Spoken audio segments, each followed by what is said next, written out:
Summertime, get ready, we are so divine. Blue water and yellow sand, just you and me. Summertime, get ready, we are so divine. Blue water and yellow sand, let's live our dream. Summertime, get ready, we are so divine. Blue water and yellow sand, just you and me. Summertime, get ready, we are so divine. Blue water and yellow sand, let's live our dream. Summertime.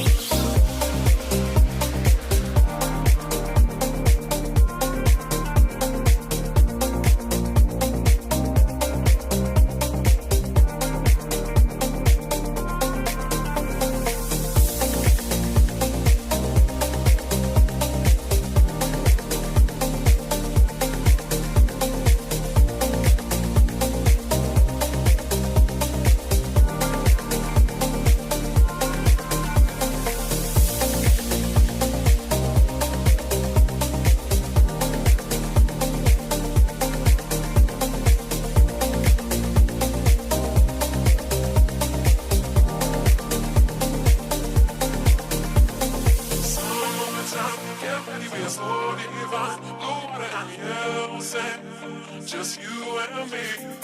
Summertime, get ready, we are so divine. Blue water and yellow sand, let's live our dream. Summertime, get ready, we are so divine. Blue water and yellow sand, just you and me.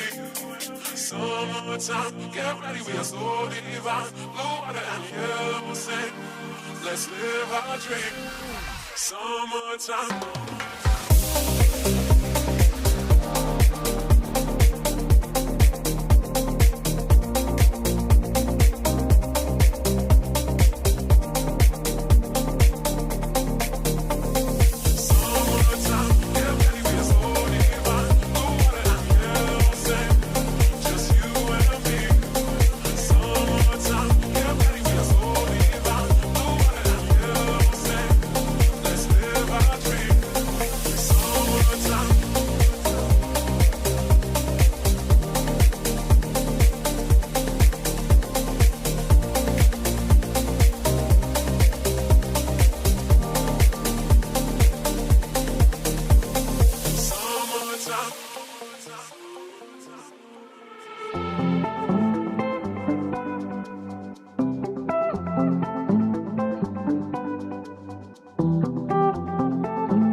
This European cricket event is proudly brought to you by HCL Software, Rado and 1xBet.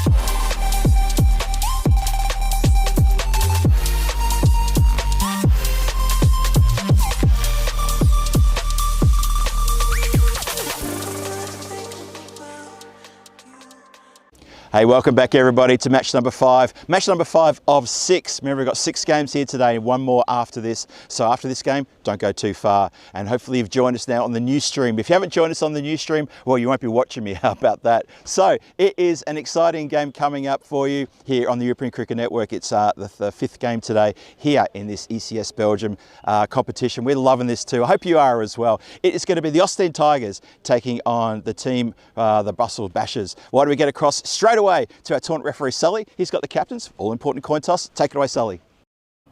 Bashers against Tigers. Tigers to call. Head. Heads is the call. It's tails.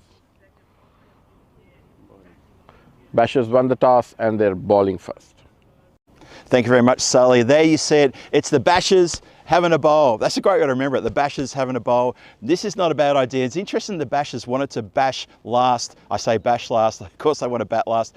This is really clever because this is what happened over the last couple of nights. They played the last game. They want to bat last. They love batting last here. Teams love to bat last here in this ground. It's just something about later in the day. It makes it a little bit easier, I think. They feel more comfortable. So be it. They want to have a score to chase. Let the opposition post a score and let's see what happens. So for the Ostend Tigers, get in there, get runs on the board and see what happens. These two teams, mid-table, want to push themselves up into 3rd and 4th, maybe even still 2nd place if they can. Who knows what will happen here. This is all to play for here. I can't wait to start this. Let's get over Rico Full in the commentator's cave to take over. Rico, the news from the toss. The Bashers having a bowl.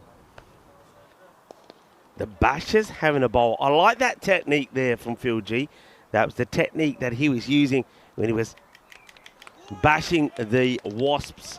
And he had a good success rate as well. I think we're both doing pretty well.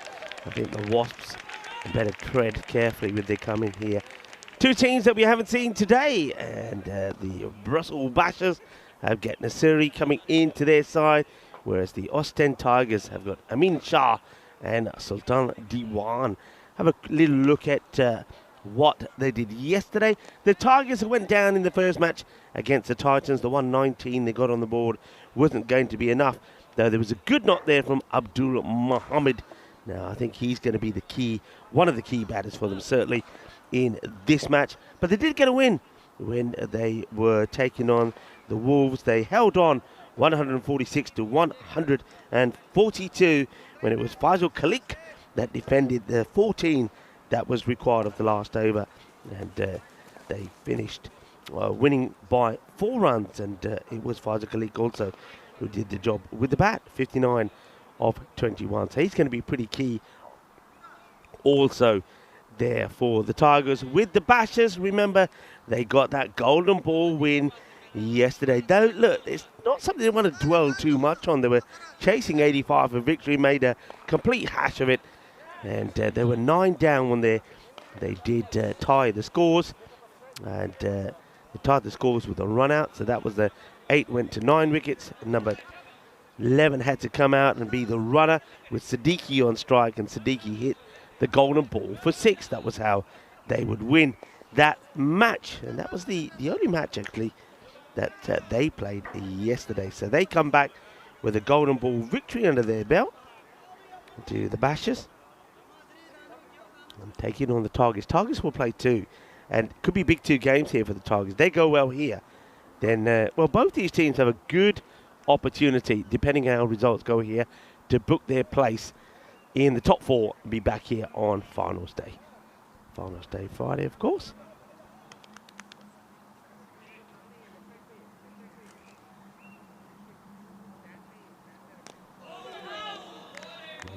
Here's the start.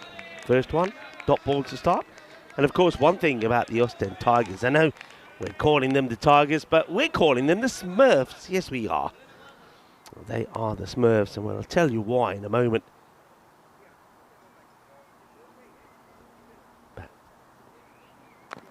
it's a good start this. It's Murid Akrami, who is the captain. Home of the Smurfs and Tintin. Belgium is the birthplace of famous comic characters like Tintin, the Smurfs, Lucky Luke, and Brussels even has a comic strip centre. And that's swept away beautifully.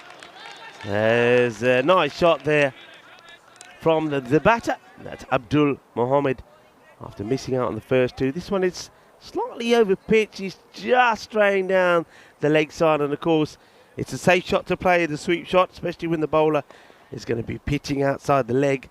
That puts it away for the first runs in this match. Match number 15, swept away beautifully. And this is Murid Karami, who is the captain.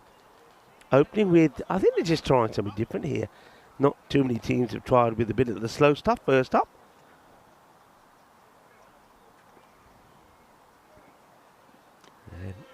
We leave this. It's a genuine leave from Abdul Mohammed. That goes to show that Mohammed doesn't look to be that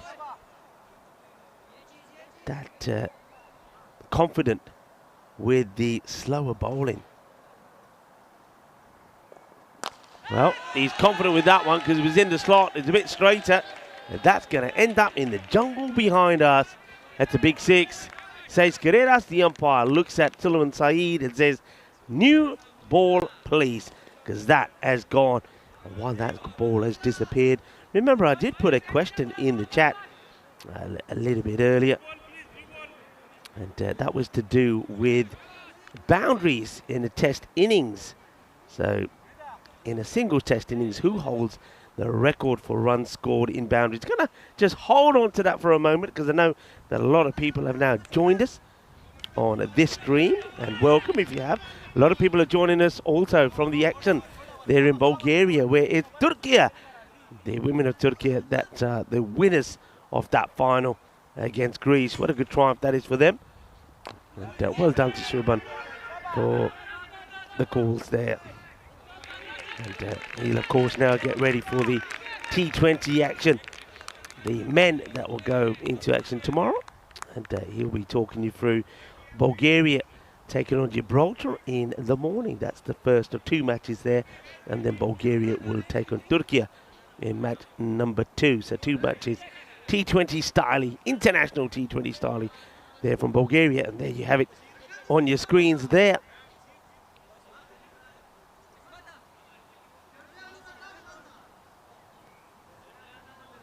Just making a few changes here in the field. Not a bad first over, just the 10 runs coming from it. Rida Karami makes a good start. Now it's time for Aziz Mohammed. The ball over, number 2. Just waiting to get that field set. He's got 2 men straight. And that, of course, means, because we're in the power play, means that nobody else. Well, he's switching fielders around here. Not sure why he's doing that. He just swapped one fielder from square leg to... He switched the mid-wicket to square leg over. Not sure why, but then he bowls one that's wide outside the off. And I get the feeling this will go all the way. Manos arriba, arbitro. Porque eso es 6 carreras. Nicely played away. A lot of people in the chat, welcome, talking about some of the good news or big news on the cricket, and quite a few talking about the win for Scotland there, beating, of course, Scotland, Italy beating Scotland. So well done to the Azzurri. Oh, that's big. It's going to be 6 runs, going to land just at the foot of the conifer trees to the right behind me. Gives that a good hit. Nicely put away. Hello to Kroom, who was saying it was an exciting finish there in the women's game. Kroom, hello and welcome. Chris Smith also was saying brilliant win by Italy over Scotland, putting them on the verge of qualifying for the T20 World Cup. Yeah, yes indeed. And Sports Highlights also reflecting on that. Big news, that is really big news. And a bit of advice coming through for the bowler here. They're definitely gone with a pace off attack here against Abdul Mohammed and Faisal Khalik. Kind of worked in the first over with Akrami just came for the 10. But this one's gone for 2 big sixes already. That's a better comeback, slightly quicker delivery, and this one just pops up outside that off peg. Have a look at this again. A little bit of extra bounce in, that movement as well. So the bounce and the movement, it does get the better to play at that. Faisal Khalik will say he probably left it, but he does play at it. Plays and misses. Good comeback for Aziz. And now miscue, chance, 2 fielders, because somebody's going to call it. Oh, it's been held quite amazingly, but there's also a collision. I'm not liking the look of this. One of the fielders is holding his head, the other is lying on his back. Well, it's been incredibly held by Rakatullah Shahidi. Well, Shahidi holds on to it. The good news is that both the players are now sitting up, but at one moment, well, Shahidi who held on to it, he was the first to sit up. But look at this, it's an incredible grab. But you can see there that it's Shahidi that then catches the head of the other fielder. And they are both up. Oh, that's good signs. Well, now there's smiles there as well. Can they catch the mera siga tu aimi more aa gaya. Well, now, oh well, that's one way to deal with it. Yeah, let's see this again. And that was Nurullah Siddiqui. So here we see it again, and oh, that's a nasty hit. And that was Abdul Suleiman. So Suleiman colliding there with Shahidi. Shahidi holds on to the catch, but at least no damage is done there. That could have been really nasty. So Khalik will go. Hits 2 sixes out of the 4 balls that he faces and then departs. It's going to be a signal on the dead ball as the bowler comes in. So very good catch held there. I mean, he does extraordinarily well to hold on to that, considering he gets thumped there by Suleiman. Gone, full and straight, and not a good shot at all here from Sultan Diwan Ali. It's going to be a first baller for him. So he's going to go first ball. And of course, that on the European Cricket Network means you're going to get a little bit of James Pond, who's going to go and give you a little bit of a send-off. It's a good delivery, just full and straight, and knocks the stumps over. Here it is. Just plays down the wrong line, completely down the wrong line. Diwan Ali would go without scoring, and just like that, we have once again another hat-trick opportunity. Will there be a hat-trick here? Of course, the last one that we see was that from Sufyan, who took a hat-trick of 5 balls. In 5 balls, 4 wickets, no runs, including a hat-trick. There in Bulgaria. Bowling now to Shiraz Sheikh, who now comes in. The captain of the Tigers. He batted well yesterday under pressure. But he's under pressure now as well. Hat-trick ball. Oh, that's the worst hat-trick ball I've ever seen. Gundy, Gundy, Gundy. That's what I say to that. It is the worst. It is the worst hat-trick ball I have ever seen. And you can quote me on that. And I don't think I've seen one worse than this. It is just terrible. In fact, I think it might even be a no ball. I think that's a no ball. It's given us byes, 4 signalled. That means it's not wide, it's a no ball. It doesn't even hit the pitch. That is Gundy. Well, what a terrible delivery that is. And it's not like he's been bowling to lefties, then it's a right hand or anything like that.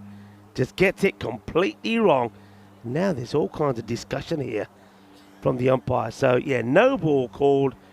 And it's going to be 5 runs, 4 byes one for the no ball. It's the strangest and weirdest hat-trick balls that you'll ever see from Aziz.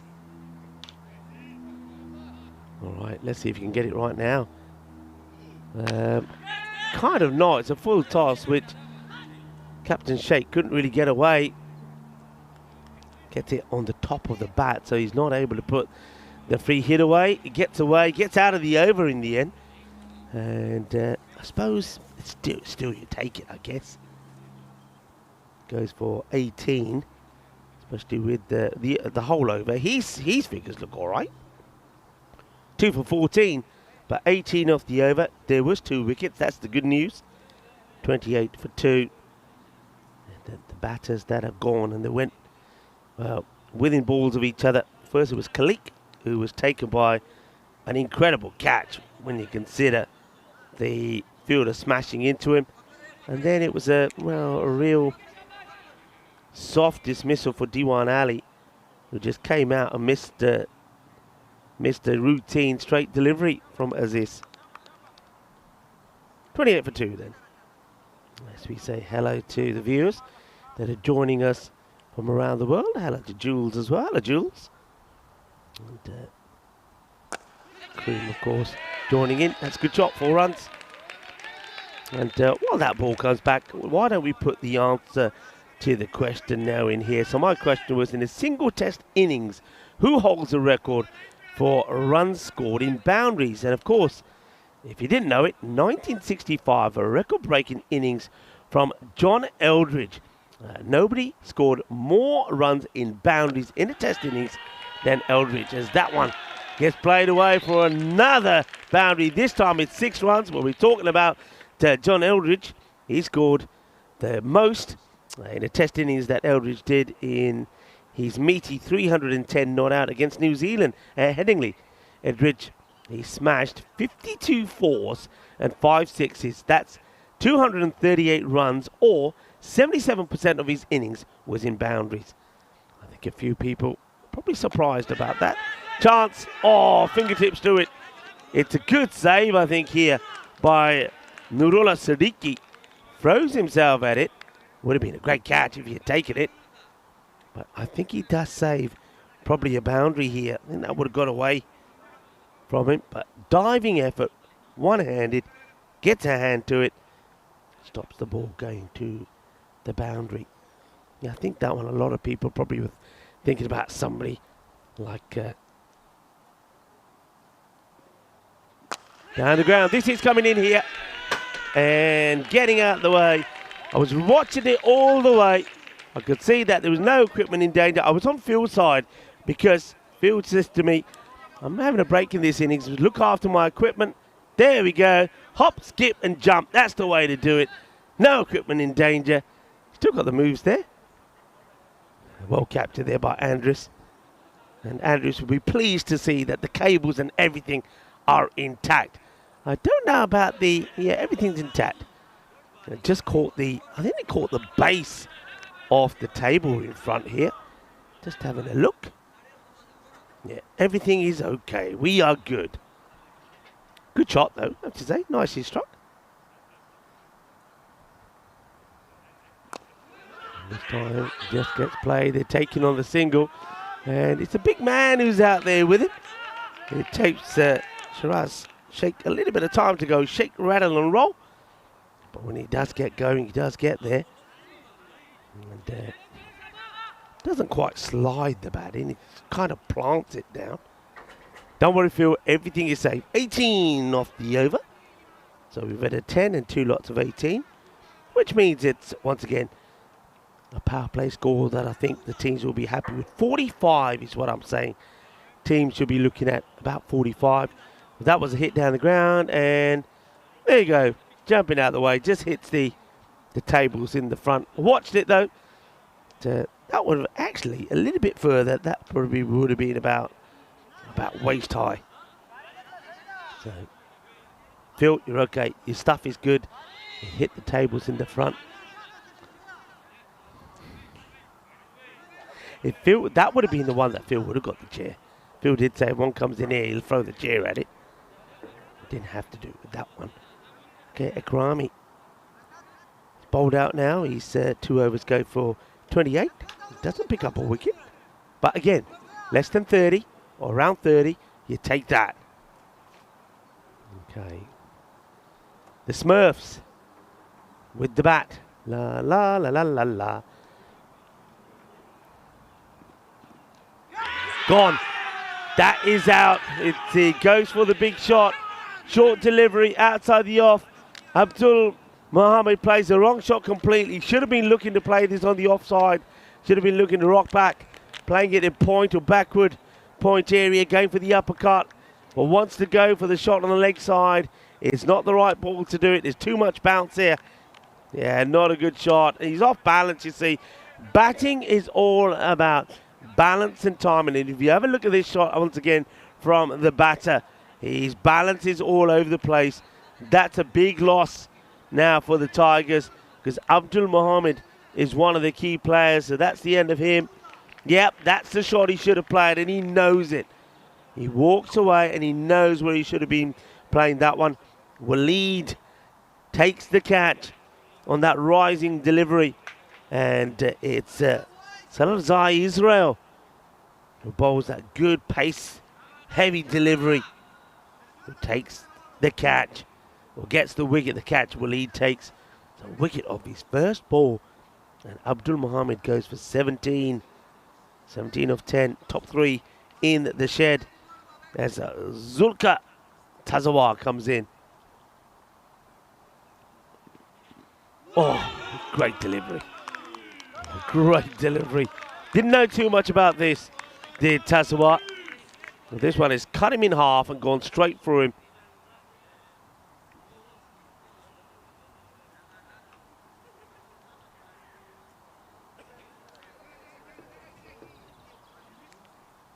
Salarzai Israel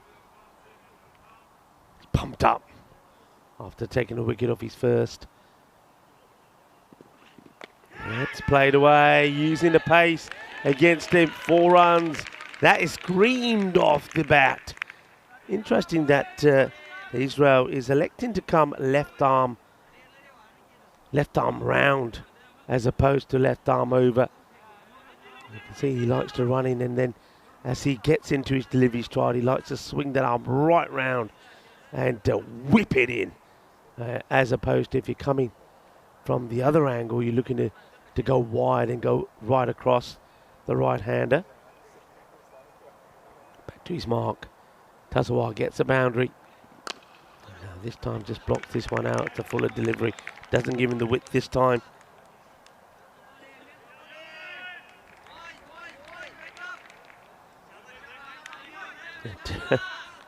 Sports highlights say jump like a kangaroo. That's one way to put it. And James Pawn, the revenge of the double digits. Liking that from Danush. It gets played away.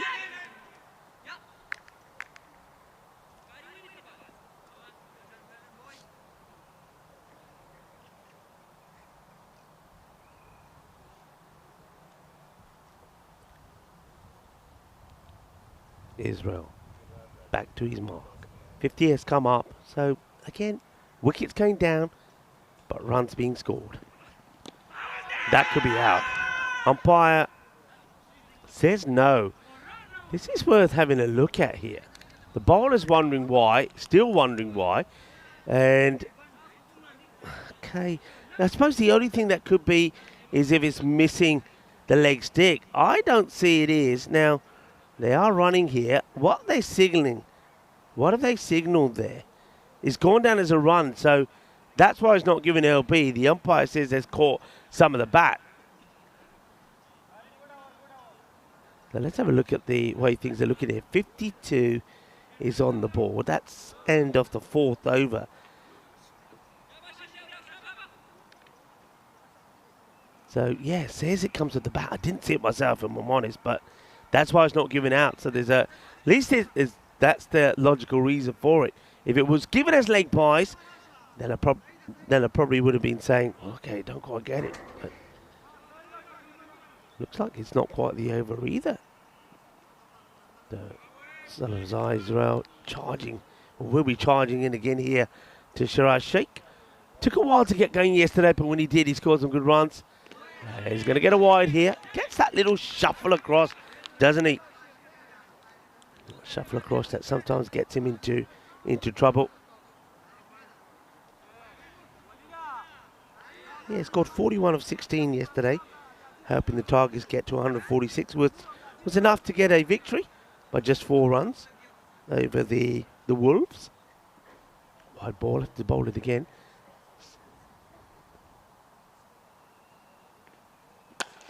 Gone. It goes the distance, and I think looking at it from this angle, it looks like it was going into the goal, but it's going to be 6 runs. So Israel, that was the end of Israel's over, by the way. Who wanted, of course, that LBW, but he wasn't going to get it. And I'm just looking now at that. Actually, was given. It's been changed to leg by, so now that's really has confused me. Wide ball again, and probably one for the over as well. I think it's been called wide from both the umpires. Look at this. And quarter wide for over the head, which it clearly was. And a wide for being too wide, and also one for the over. So it's a lot of things being communicated to the bowler there. Yeah, that was a strange one then, that one from Israel. And, well, wicketkeeper's not claiming the catch. The bowler starts to kind of appeal. That's gone through his legs. Has this gone through the legs of the batter? It has. Have a look at this. Goes through the legs of Sheikh. Look. So, I'm not sure why the bowler is appealing. Yeah, I must admit that Salzrai Israel, no wonder he's... So, there was no signal from the umpire, but I think the scorers must have checked with the umpire, and the umpire said, no, it was leg by. So, yeah, I think that was the umpire obviously saw something we didn't. Now, this could be a no ball because, well, it's been hit for 6, but now the no ball, yeah, okay, that's the right way around. You've got to call the no ball first. It's the second one that's over the shoulder, and correctly, as soon as I see that, I said, that's got to be a no. Now, you can see there, now Murad Akrami is protesting to the umpire, but look, when he bowled the earlier wide, which was called by both umpires, the bowler was also told there, one for the over. So that's the second one. It's over the shoulder. There's nothing to argue about. And so a free hit to come. So that last one was a 7-up. And for the second time, Shiraz Sheikh has been nutmegged. It's another nutmeg. It's another one that goes through the legs. There you go. You don't often see that, do you? Nutmeg twice in the over.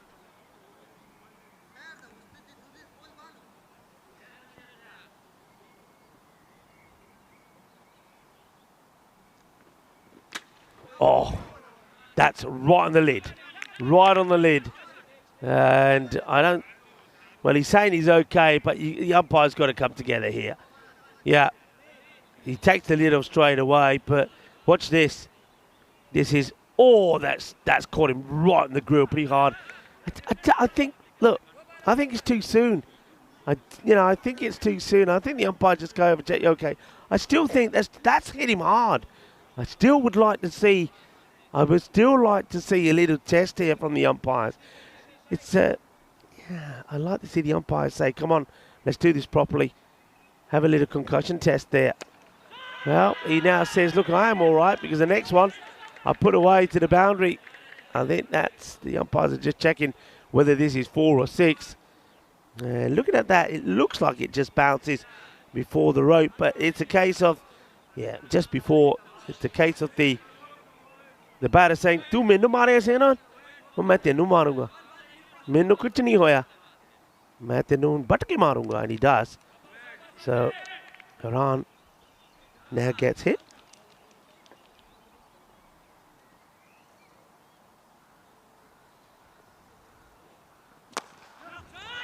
Family hit. Couple of bounces.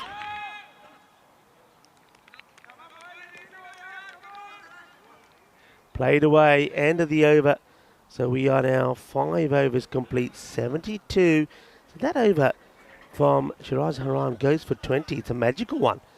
Rise and shine. Yup. Rise and shine, the men and the women when it comes to the Mentel Shield. Starts on the 15th to the 21st of September. And then also, after that, or at the same time really, we also have the Mentel Shield, followed by the Western Shield. The launching ground for tomorrow's champions, of course, happening there at the Karama Oval. And there is the Western Shield there as well. Starts at the 18th through to the 24th. And remember, that all happens in Andalusia, in Spain, in the beautiful region of Malaga. The Field of Dreams, the Karama Oval. Now, the Karama Oval is having a bit of a revamp as well. I've seen some of the pictures of some of the work that's been done there, and it's looking even bigger and even better. So you'll get a pleasant surprise when you see the Karama Oval again. Gets played away for a single. So it's Esmatullah Iseri who starts this over. And, Phil G was saying that the Brussels Bashers, they'll be pleased to have him coming back into the side. So we're going to miss to start off with here.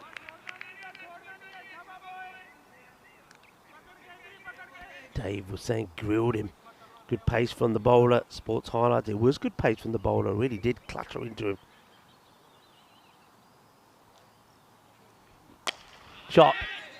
Gets it over the infield. I don't think the sweeper's going to get there, is he? Oh, he does amazingly well.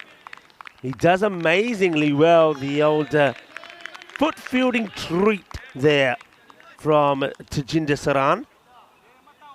Didn't look like he was going to get there, but as I've said before, this field is a little bit softer than for the likes of, for example, Bulgaria, where a ball, when it bounces like that, it just gets away from you. Oh, he softened him up with that one. It's a little bit of the spicy stuff. A little bit of masala there in the middle. And gande kat ke, adgar paar ke, lasan paar ke, mecha paar ke, changa turka laya. Masala time in the middle. A little bit too hot and spicy maybe for Shiraz Sheikh, who now gets one on the pegs. It's quite an exceptional shot. That really is. Wow, what a shot this is. This is right up there as one of the 1xBet shots of the day.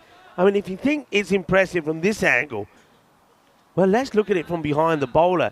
It's right on the pegs, and he just waits and launches at it at the last moment and hits it for a big six. Oh, gets a wild delivery, wild outside the off. It's a full toss that gets clattered away. So Naseri will finish with 2 boundaries after the over was going so well. 6 and 4. And Shiraz Sheikh, he is hungry for more. 6 overs completed. 84 for 3. Shiraz Sheikh putting in a good little partnership here with Zuka. Zuka Tazawar is just playing very much the supporting role at the moment.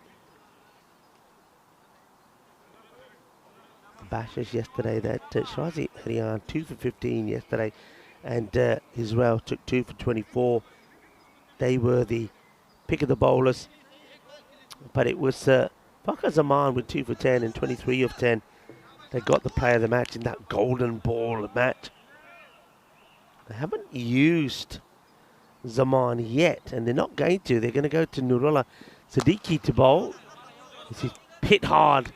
Bounces away and catches the fielder, Zaman. So there is Zaman, but no sign of him with the ball just yet. Go with Siddiqui first. Maybe he's going to be bowling the next and the last. Who knows? Let's wait and see.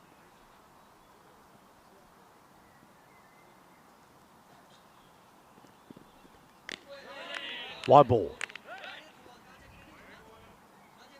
So you've got Shiraz Sheikh, 41 of 16 yesterday, and he's got to 40 again here today, so that's good from him. But will he go all the way this time? Will he keep on going? Will he get that? Will he get the 50 and just keep going for his team? He knows his key. He's the one who's seen it. He's the one who's in. Oh, almost curtains for him, just as I say that. It's an ugly shot. But he's down on his knee like he's about to be knighted. Well, it wasn't knighted, it was about to be cleaned up. Clever delivery. I think he just rolls his fingers around that slower delivery. The Sadiq. That's down the ground. Fielder will make the stop. Just one bounce. And to Abdul Sulaiman makes the stop. Narula veering his pace nicely here, doing a good job. All right, Tazawar, what can he do? He's going kind of run a ball at the moment, run a ball 7, but needs a few boundaries. He's got wickets in hand, and now's the time to go. Hits this firmly, but straight to the fielder. And plays that a little bit late. That's why he's not able to get that on the leg side. He hits it fairly firmly. But the boundary's not coming. You can see perhaps he's just getting a tad frustrated.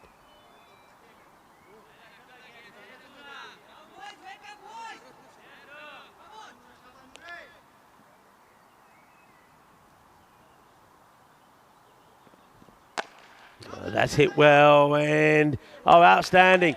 Outstanding there from Rakatullah Shahidi. What a good bit of fielding this is. Yeah, too right, he gets the high 5. Take a look at this, saving a boundary. It's been absolutely crunched. Brilliant work. We're talking a little bit about some of the days and celebrations.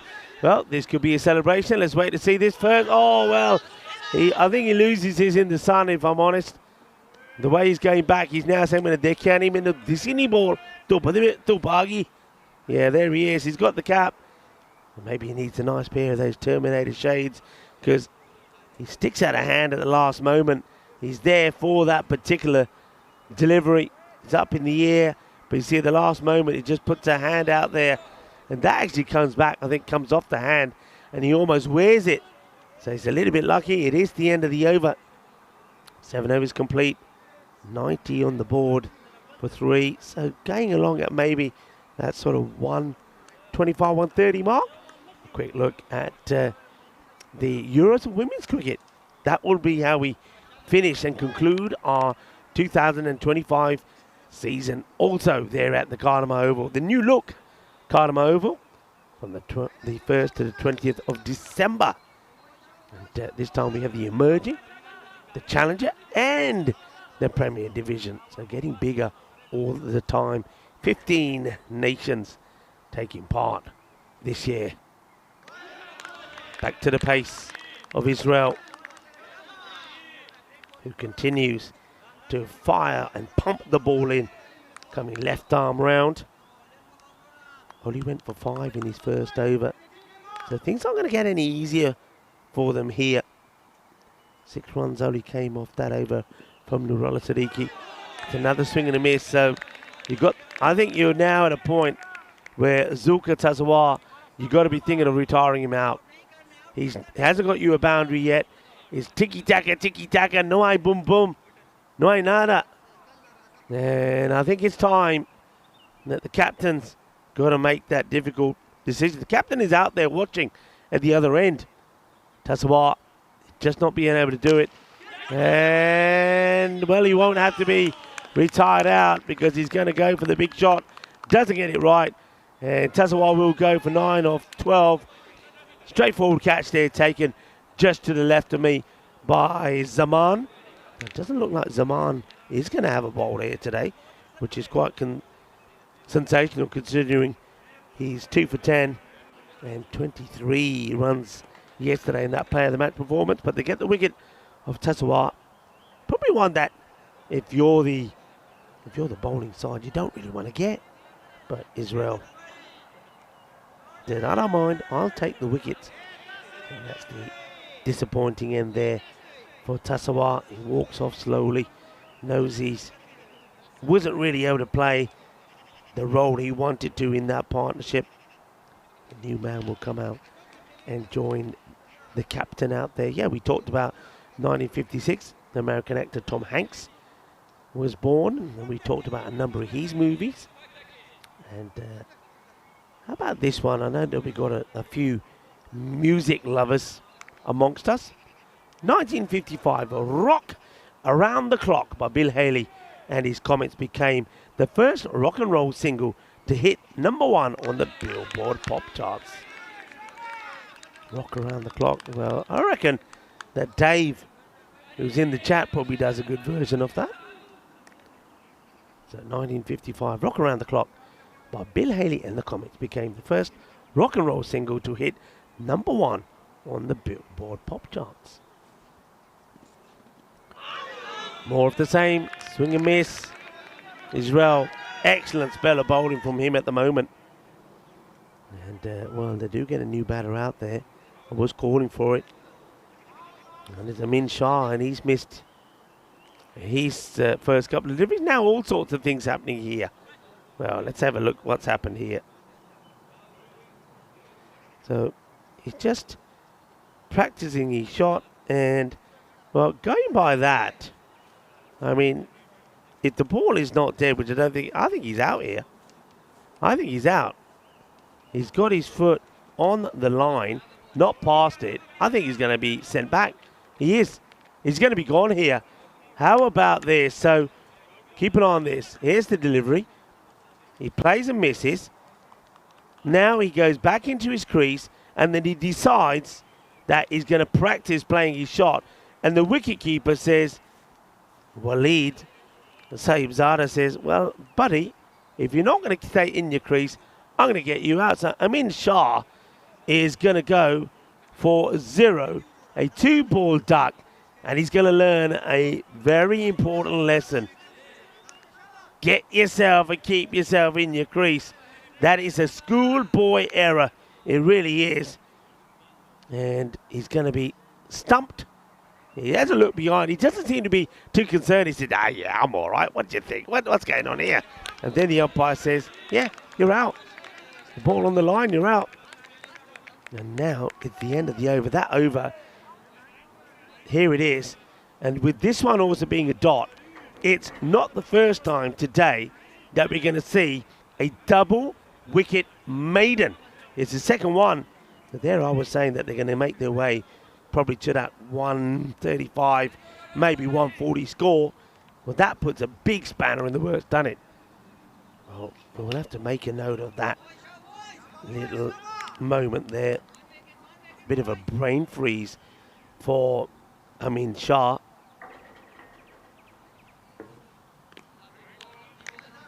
It's a wide ball. Next one, so they finally get a run. After, well, we haven't had a boundary now since the last 2 deliveries of that over number, was it over number 6 from Naseri? And that over went for 12.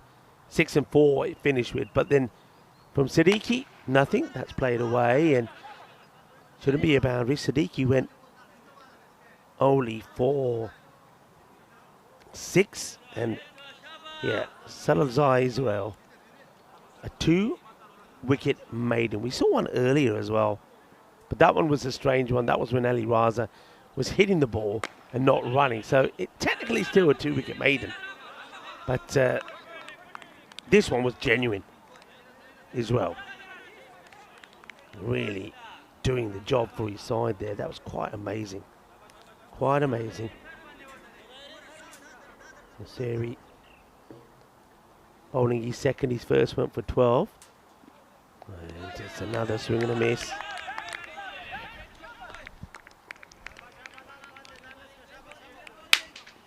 Another one dead. Another wasp. Took a few shots, but I got it in the end. Oh, now I'm being attacked by a friend. Good shot. Cut. And dropped. Dropped by the fielder. That was a genuine chance. So kind of hit it straight to him. To Jinder Saran. And just checking his fingers there. Maybe he gets this wrong. So, wow. Sheikh being dropped from 43. swing and a miss, and you can see the frustration actually at the other end from Shiraz Sheikh. He hasn't been getting too much of the strike, and the batters that are the other. Well, first of all, of course, he had to see that maiden over with the 2 wickets fall in it. Now this over, it's just been a wide and 3 singles. Alexai trying but can't get going. It's another cheap over, just the 4 come off this one. And that's 10 runs off 3 overs. And that's why this innings has just come to a standstill. Just take a look at those bowling figures. Salazar Israel, quite exceptional. 3 for 5, double wicket maiden, 2 for 14 there from Aziz Mohammed. And the others, you're not going to grumble about those either, are you, Naseri? 2 overs for 16. And you would imagine that probably Siddiqui will come to finish things off here. And it will be.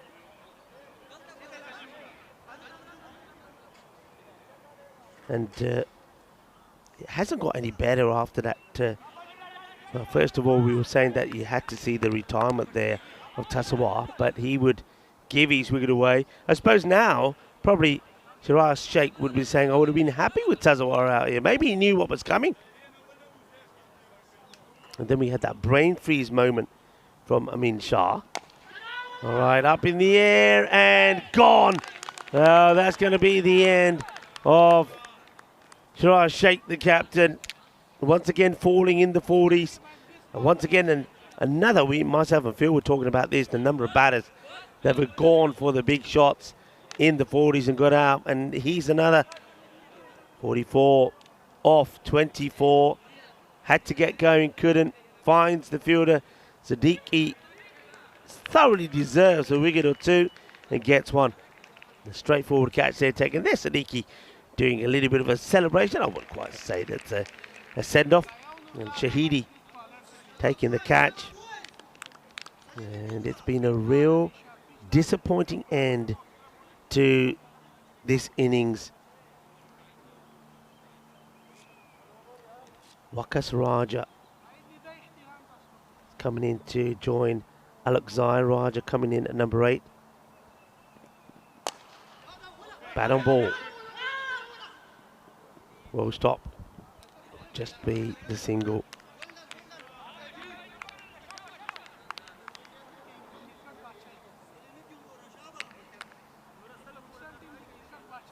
The momentum was there. It was mainly from Shiraz Sheikh, but then just those wickets falling. Now this one is probably going to go all the way. It does. So finally,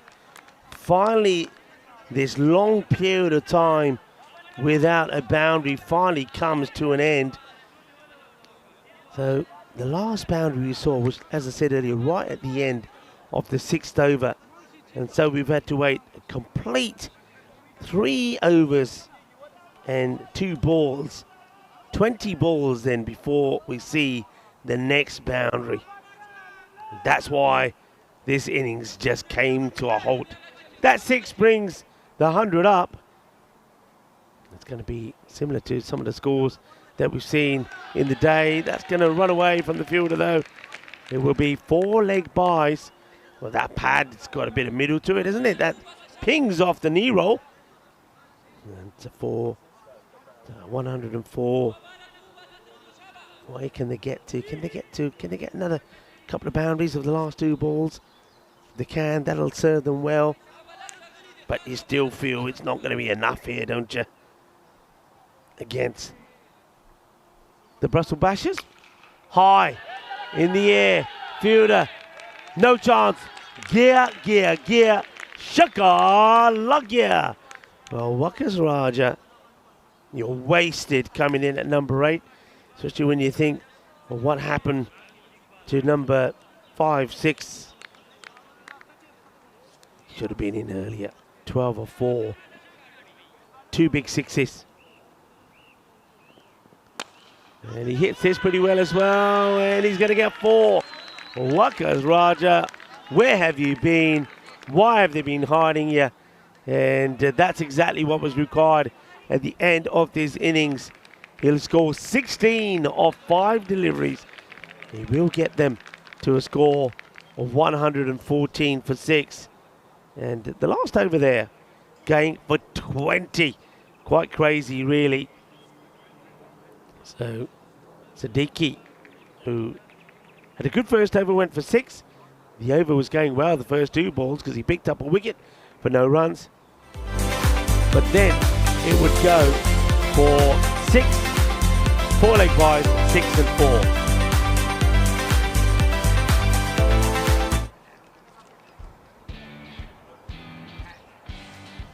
Highlights here, and this is the way it started. Started well with Abdul Mohammed and Faisal Khalik playing some nice shots, but then this happened. Oh, that was crazy, wasn't it? Crazy stuff. How Shahidi held on to that catch, we'll never know. And then what happened was this. It was a first baller for Diwan Ali. It was not a good shot, and then that, would you believe, was the hat-trick ball. And I said it at the time, it's the worst hat-trick ball that I've seen. Shiraz Sheikh would start to go shake, rattle and roll. I was going shake, rattle and roll as well, as one would come firing in to the, well, not quite in, it hit the tables on the front, stops the ball going through. There was some joy though with a good catch taken by Zaman, but it was too little really. There wasn't enough fight there was only one Smurf, Papa Smurf, Shiraz Sheikh, who was doing all the hitting, but the other Smurfs just weren't getting going. And of course, they're in the colours of the Smurfs. We are in Belgium, and Belgium is the home of Smurfs and Tintin, and that's why we're calling the team with the sky blue, the Smurfs, straight into the hands of Zaman, who wouldn't bowl in this match. And then that is just, that's a comedy blooper, isn't it? That one is certainly going to make our social package, and it will go down as a bit of a blooper there. It will go down as a crazy stumping, and that was an over that would be that double wicket maiden. We've seen a few of them. And then right at the end, Waqas Raja. What is this guy doing? Sitting on the bench when the batters in front of him are just not able to hit a ball. That was a big one. It went all the way. Balle, balle, balle, ginna sona. And he wouldn't finish there. He would take a 4, another boundary of the last ball of the innings. Time then to have a look at their scorecard. So the Ostend Tigers, they would get themselves past the 100 mark. But just remember the crazy thing about that innings. Let's go through the key moments as we look at the scorecard. 44 from Shiraz Sheikh. I suppose you have to say Waqas Raja played a good part, but 3 overs, 46. 5 over mark, 72. Then they get to 90 after 7. And that's what I was saying. Okay, 90 after 7, 18 balls to go. Maybe a sort of 125 to 140. Next over, double wicket maiden. After that, Naseri, 4 runs. And then needed that 20 of that last over from Siddiqui to get to 114. Quick look at the bowlers. 3 wickets from Salah Razai Israel. He was once again outstanding. 3 for just 5 runs. Incredible. Aziz Mohammed was good as well. 2 for 14 from him. Just a good, solid performance. But I think the Tigers will know that they really did let that one get away. They should have got kind of the 130 to 140 score. So time to take a break. Second innings coming up in about 10 minutes time. Do remember, this is not the last match of the day. It might be match number 5. It's not the last. We do have one more from here in Belgium today, when Antwerp Giants will also be taking on the Ostend Tigers. So we'll take a short break now. Phil G will be back in about, just under 10 minutes time to talk you through this match, when it will be the Bashers that will be needing 115 for a victory. Join us back in about 10 minutes time.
This European cricket event is proudly brought to you by HCL Software, Rado and 1xBet.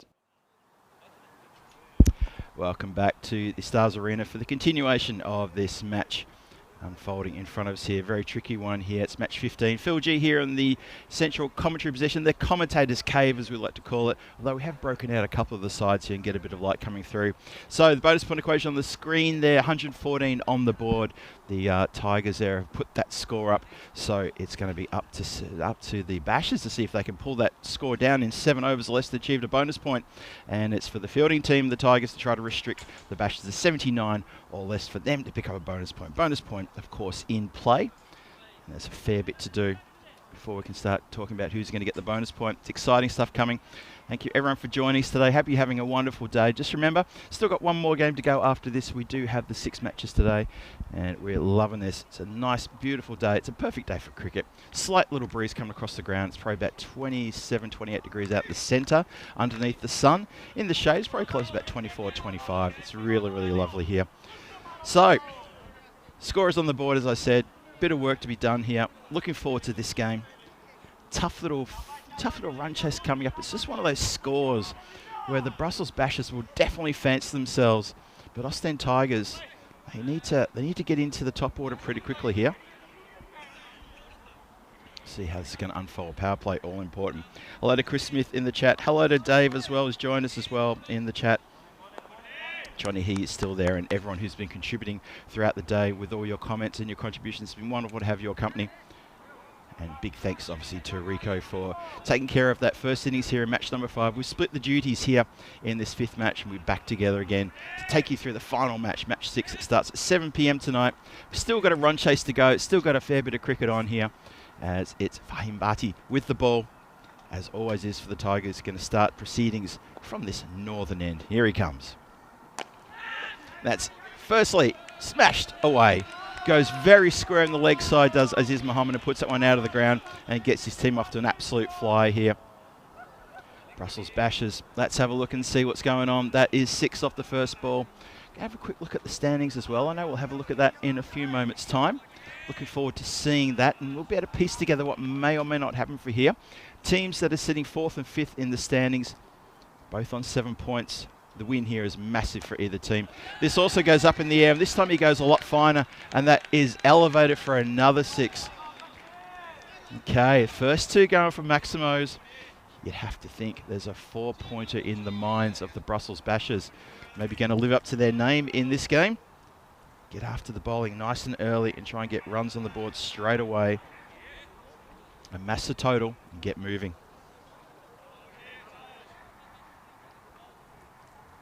So important for the team that gets the win here. They're going to feel so good going into tomorrow's final day of the group games. Also remember, the Ostend Tigers, they've got one more match after this when they meet the top of the table Antwerp Giants. This one's up in the air, and this is going to be 3 on the spin, I think.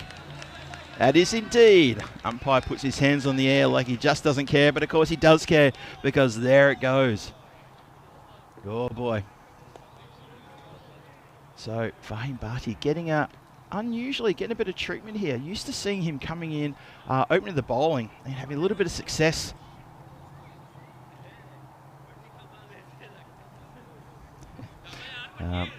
Adil Khan asking, did the commentator read our comment? I'm not sure what your comment was. Just got here. I'll have to go back through those comments and have a look. I'll get to that in a moment. I'm focused on the game in front though. Bhatti steaming in again. And this one is picked up and dispatched. That's 4 on the spin. Well, 24 off the first 4 deliveries. Oh boy. Aziz Mohammed may not give me a chance to check back through the comments on what you're looking for, the Aldi, but all I can say is this. The action out here is going nuts. Couldn't get a better start if you're a batter. And of course the batting team, the dugout of the Brussels Bashers, are saying, give us more of that. 91 needed from 56. The run rate was already back under 10. Ostend Tigers fielders, they're just still staring into the middle. The only person active is the skipper. Trying to put a few good encouraging words in and suggesting he come other side of the wicket. So that's interesting. Sheraz Sheikh, the skipper, just suggesting to Fahim, saying, look, why don't you try a different angle? Because you're getting Kane coming over the wicket. Try coming around the wicket. Let's change the angle. Let's build up some protection on the offside. Tries to go offside, and it gets swatted to the leg side for the 5th Maximo in a row. That cheer is coming from the dugout. The Ostend Tigers, oh, they're on a bit of a hiding to nothing. The Bashers are screaming for more. How about that for a start? What an astonishing start. The Brussels Bashers are very, very vocal. Tigers are looking a little bit forlorn right now.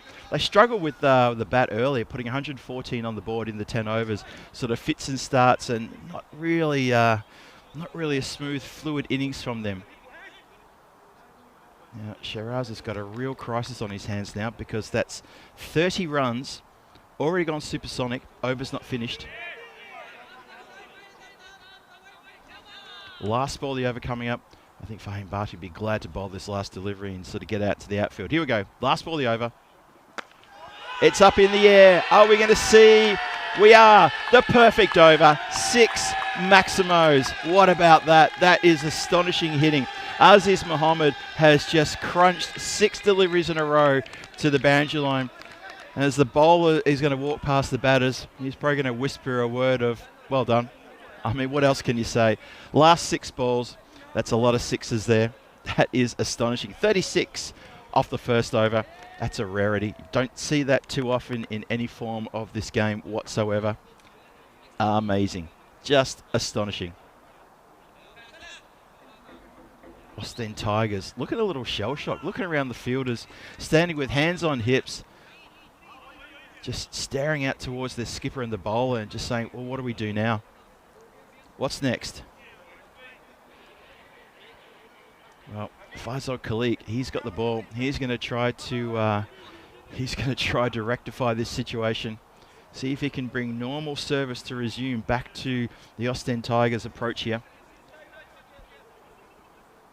Dave B with a classic that Bhatti is getting battered. He is indeed. Spelled battered with the H. Good work, Dave. Chris Smith equal to the task. Loving your work there in the chat, guys. Here we go. Second over starts. Faisal Khalik comes steaming in. Oh, that cramps up the batter there. This time it's Walid who gets his first delivery, gets to face the music. And that's going to be a dot ball to start with. I'd say just a bit of a sigh of relief there from the Ostend Tigers. They can start to relax maybe a bit, drop the shoulders, and just breathe easily. They right, come on, normal service resume. Aziz Mohammed, he's at the other end. Monstering 36 off the first over. Not often you see that. Johnny He even tuning in with that comment too. Khalik now. Comes in. Second delivery of the over. Straight up in the air. Who wants it? Who's got it? 2 players coming in. 1 player only needed for that. And against the run of play, that's a good catch. Waqas Raja, a very safe pair of hands that man has got. He's someone who is often fielding in front of the commentary area here on this ground. And I know for a fact, I've seen it. He's got a very safe pair of hands. Takes a good catch. Runs in. That ball got a little bit big on Walid, and he just couldn't do enough with it. And it simply punched and toppled over to where the bowler was running in. Top of his run-up. Waqas Raja completes a good catch. So, against the run of play, wicket falls. Aziz Mohammed standing at the non-striker's end saying, well, look what I just did and look what you've just done. New batter comes in now. It's going to be, it looks like a Tajinder. Tajinder Saran has come to the crease. Let's see what he can do. But Faisal Khalik with a breakthrough there. And oh boy, do the Tigers need that.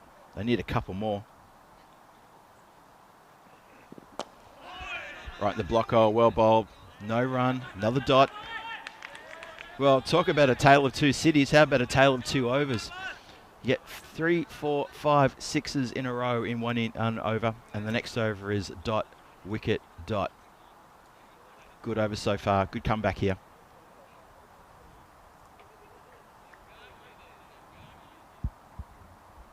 Kalik in again. Swings hard. Comes off the bottom of the bat. Have to rush. Oh, luckily there's backup as well. Could have gone for a few buzzers that one. Gets off the mark though, albeit a little bit, gingerly there as he scampers to the non-striker's end. The shy from the stumps was probably only about 12 metres away, maybe less, maybe 10 metres away, and missed. So luckily for Tajindi, gets off the mark. 37 for 1. Just remember, 36 off the first over. 1 run so far off this, plus a wicket. 2 to come in the second.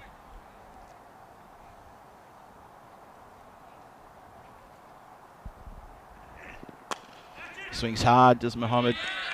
1, 2, 3 bounces, hits the rope, goes over it.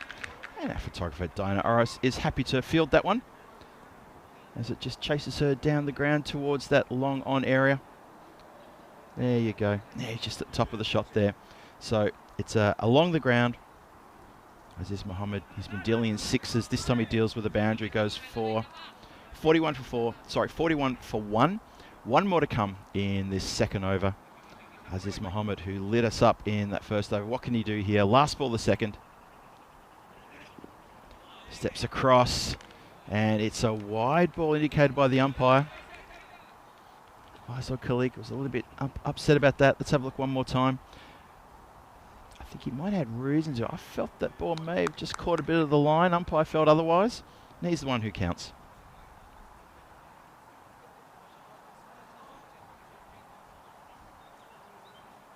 So this game in the balance, but you have to say it's well and truly in the Brussels Bashers' favours after that incredible first over.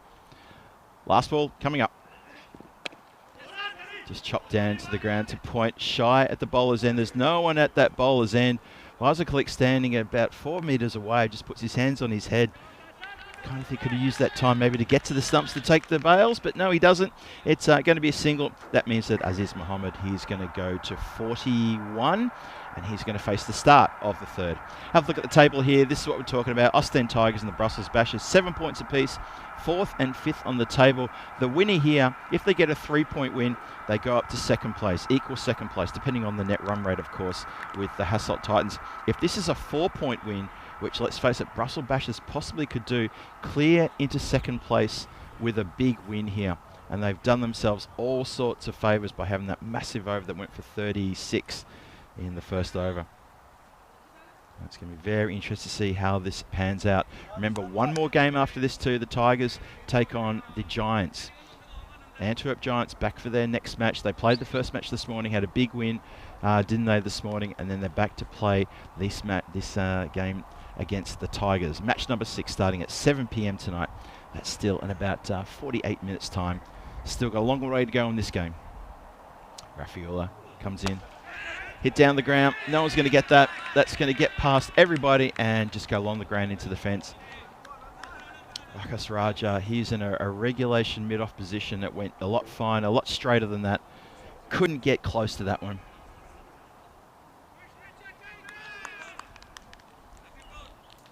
Dave B asked the question about a 9-ball 50. I can answer that for you.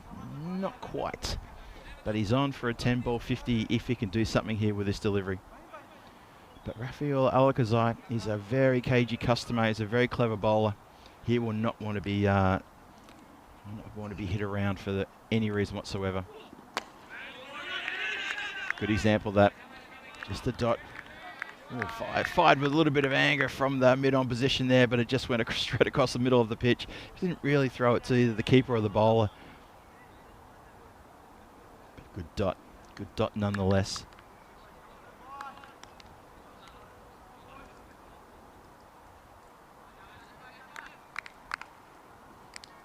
$47 for 1.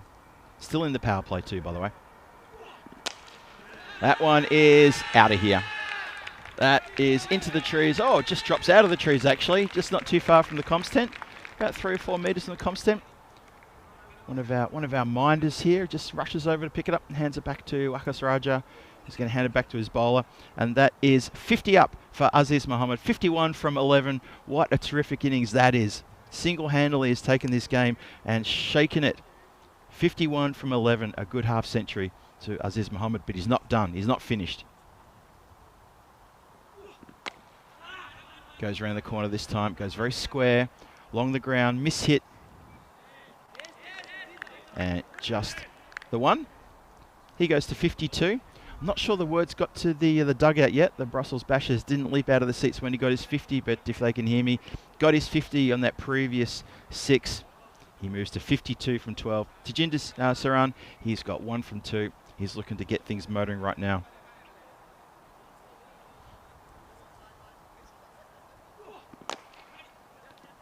Oh, wow. Now that was almost a terrific catch. Clipped to backward point, and backward point goes down to ground, stuck the hand out, and I think it was Faisal Khalik there who's almost reeled in an unbelievable catch. In the end, he stops a certain boundary, doesn't get past him. It's a good effort, that.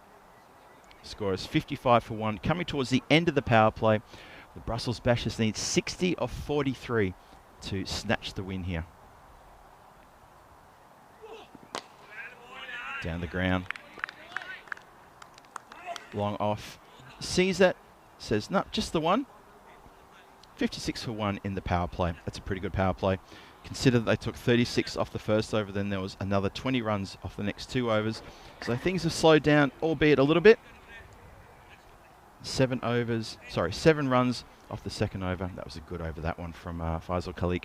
And then 13 off the third over. That makes it 56 for 1. Aziz Mohammed, 53 off 13. He has astonished us with those 6 sixes in the first over. Since then, slowed down a little bit. As much as you can slow down a little bit. I mean, the only way is down pretty much after that when you've hit 6 sixes in a row. And he's maintained the strike as well. Just waiting that scoreboard to catch up with everybody.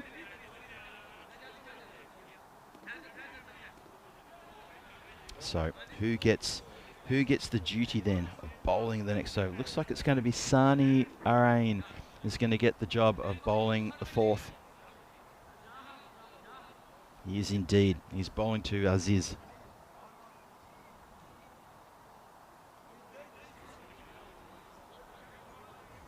Umpire just waiting for the batter to be ready. Says he's ready to go now.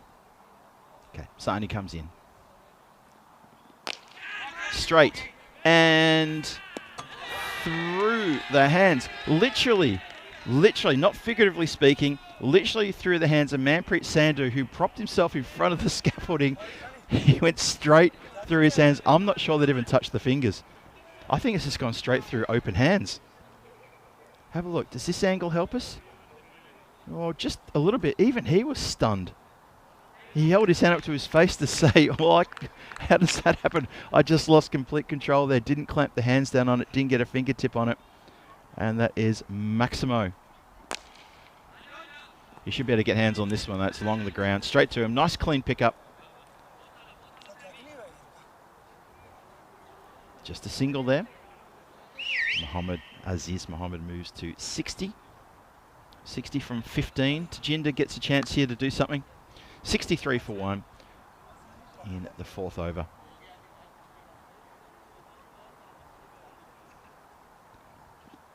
It's a short ball. Gets onto it. Smacks it straight down the throat of the fielder at backward point. And he has taken a terrific catch. Tajinder cannot believe he's picked out the lone fielder there who has held onto an absolute Exocet missile rocket, whatever you want to call it. That came at him at a rate of knots.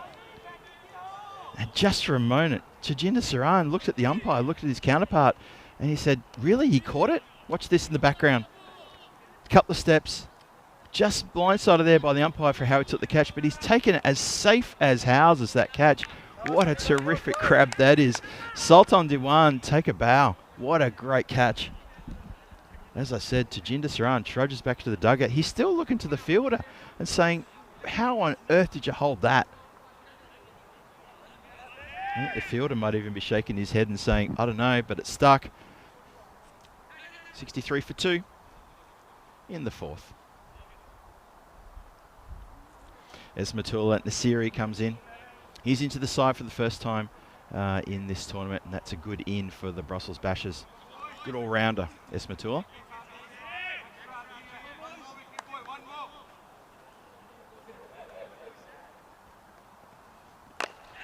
Goes inside out towards the offside. That's going to beat the fielder. There's a lone fielder patrolling the boundary out there. They may have to think about dropping another fielder deep there. Most of the deep fielders are on the leg side, right out on that boundary line. But they've only got one deep fielder on the offside, and he's very square. And I would suspect that maybe they're going to push that point deep fielder maybe around to a backward point and drop the cover back to the boundary. Nope, they're keeping cover inside the circle. It's a massive gap over the cover fielder. It's a good bouncer. That's a good bouncer, that one. Good comeback from the bowler. Nasiri unable to get anything on that. 48 required, 38 balls left. That run rate required at 7.57, so it's etching down ever so closer to parity now. Oh, strange old shot, that one. Just tries to play a gentle shot, maybe looking to go wide of the third, who's up inside the circle. Get it through that vacant backward point region. Misses. 4 overs gone, 67 for 2 on the board. Aziz Mohammed gets to resume normal duties. He's on 60 from 15 deliveries. Have a look at that graph there. The white line, it is coming down, it is angling down, but they've got so much real estate to work with between where the white line is and where that yellow line is. The yellow line obviously shows you where the run rate has to be for the win, but there's so much room there for them to negotiate. And they've got so much time as well. As I said, it's 48 needed from 36. Run rate required of 8. Brussels Bashers look like they're on their merry way here. Things have slowed down appreciably though. Credit where it's due. Sani Arain's over. Went for 11 runs, picked up a wicket as well.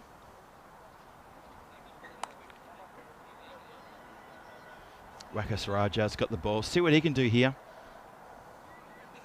Very busy all-rounder he is. Belgian national team representative as well. And it doesn't matter because he's been taken out of the game with that bang, crash, wallop, smack. 6 runs. Again, Aziz Mohammed, he's so fast onto these short deliveries. They're not that short. They just get up around about sort of hip height, and he's happy just to swat it to the leg side.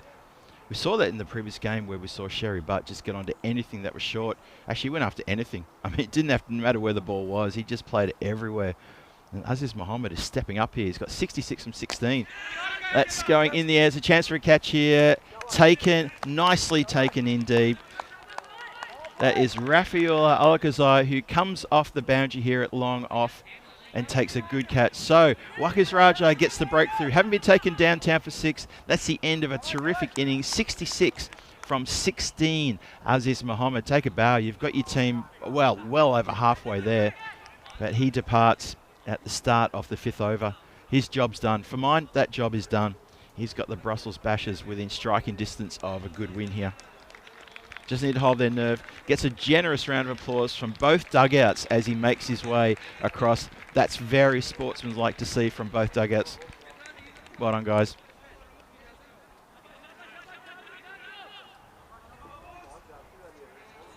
So, Wakas Raja, has he given them a bit of a sniff? Is there a bit of hope here?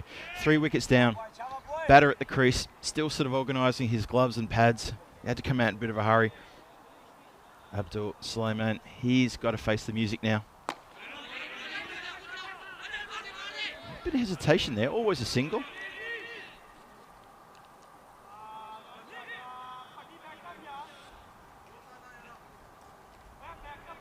So score goes now to 74 for 3, halfway through the 5th. Good question in the chat. Is there a single chance for Ostend? Is there? Well, a few people saying not a single chance for Ostend. I would say there's always a chance. That's the great thing about T10. That pendulum can swing pretty hard one way or the other in one over. That's a cracking delivery. Well bowled. There's a couple of batters who've only been out there for a few deliveries, and this is the part of the game where Austin Tigers, if they can strike here, get a few wickets, you never know. They've only got 41 runs to play with, though, and 32 balls to do something. So we're not even halfway through the innings. And that's a wide. Unfortunately, he's let himself down there.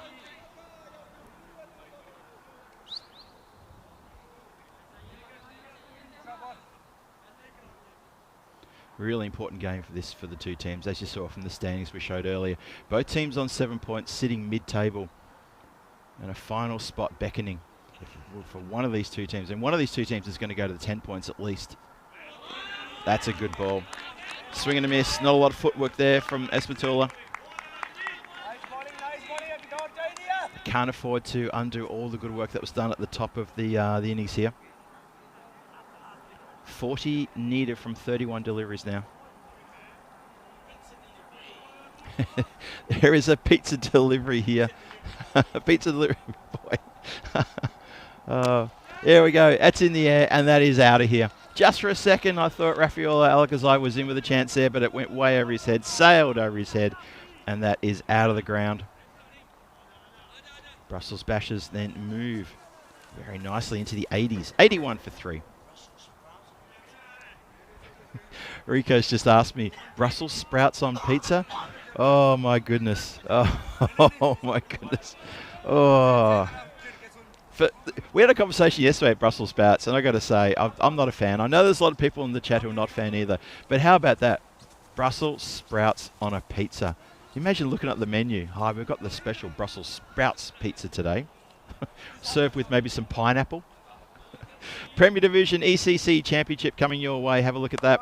25th September to the 18th of October at Carter Mania. We're on the road to Carter now. We've turned the corner halfway through the year, and we can now start to talk about this in earnest. Premier Division starting on the 25th of September.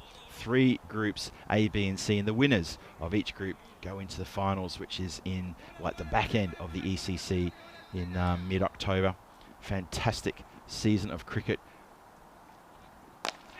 In the air, hit hard, just over the top of the cover field, has to recover and chase it down. Chases it down, he does. Gets the ball in. I mentioned a couple of overs ago how important it may be to drop a fielder to deep cover. Deep cover would have gobbled that up. But instead they've got the deep fielder very square. It's a deep point, and then you've got the long off. I kind of think they could almost go without a deep point, because regulation cover is probably not going to be enough. Nasiri on 10. That's a filthy wide down leg side. Going to go for an extra run as well. Shy at the stumps. Would have had him done. Would have had the batter cooked. Abdul Sulaiman, I don't think he would have got there. Watch him side on. Have a look here. Where's the ball coming in?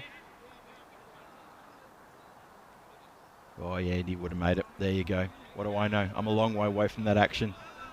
So in the end, a well-judged single. Chris Smith, I see your reaction to the comment about the Brussels sprouts pizza. Good to see we're on the same page there. Well, talk about being on the same page. Who's going to want this? Comes down. Oh, it's been put down. That should have been taken. That was a wicket in the absolutely for beckoning. Fielder is really filthy. That's Rafaela, I think, who spilled that one. It is indeed. Alcazar puts it down. I think he had a bit of a word and apology to his bowler as well, and said, look, to Amin Shah, I know I should have had that. Absolutely should have had that. Something very heavy mechanical goes flying overhead. Shouts a catch. Not sure it's going to make it to Wakas Raja. The shot, the stumps is good. Now, didn't ground the bat. I'm pretty sure he may be home. Maybe his feet had him home. Oh, there's a few shouts and a few high fives here. I'm looking forward to the replay on this one. Let's have a look at this. I'm not sure if the Austin Tigers are convinced it's out. There's a little bit hush there, waiting on the replay. A direct hit, you always got to feel the direct hits are in with a chance all the time. That was a great pick-up and shy. Okay, here's the replay. There's the shot. It's in the air. Drops forward just in front of Wakas Raja. Let's go straight away. Oh, he hasn't got the bat down. He is done. Oh, the finger's going to get raised any moment now. Kids, slide your bat. Done. Out. Lovely throw. What a great throw that is. Any moment now, the umpire is going to turn around and raise that finger of death. And that is done. Wakas Raja, what a great piece of ground fielding that is. That is the 4th wicket down. 85 for 4. And we are getting towards halfway through the 6th over. The pickup, the throw, was so very, very quick. It was exceptionally good. And he had a bit of a get around too with his team. They came together waiting for the umpire's decision. The replay showed it as clear as day. Watch it one more time. Scooped up in the air, bounced, one bounce, picked up, throw, got rid of the ball so quickly, hit the stumps. Batter plonks the bat down about half a second later, caught cold. 85 for 4, halfway through the 6th. So, to the people in the chat who said, do Ostend Tigers even have a chance? I got to say this, yes, they do have a chance. They're 4 down. They've got the Brussels Bashers 4 down. It's halfway through the 6th. Let's see how we go. Got him. Oh, yeah, that's awesome. That is a lovely delivery. Look at that. Middle stump pegged back. Stumps all over the place. There are men hugging out there on the ground. This is massive. This could be one of the biggest comebacks I've ever seen. This could be something very special. The Brussels Bashers are just teetering here. They should be in a match-winning position. They should have this game absolutely where they want it. Bullseye fixed on it, targeted. Instead, they've lost another wicket. That's 2 in 2. A run out, and now Amin Shah hits the wickets. This is huge. A huge turnaround here. Abdul Suleiman, he goes. 3 runs for only 4, and what a time for that wicket to fall.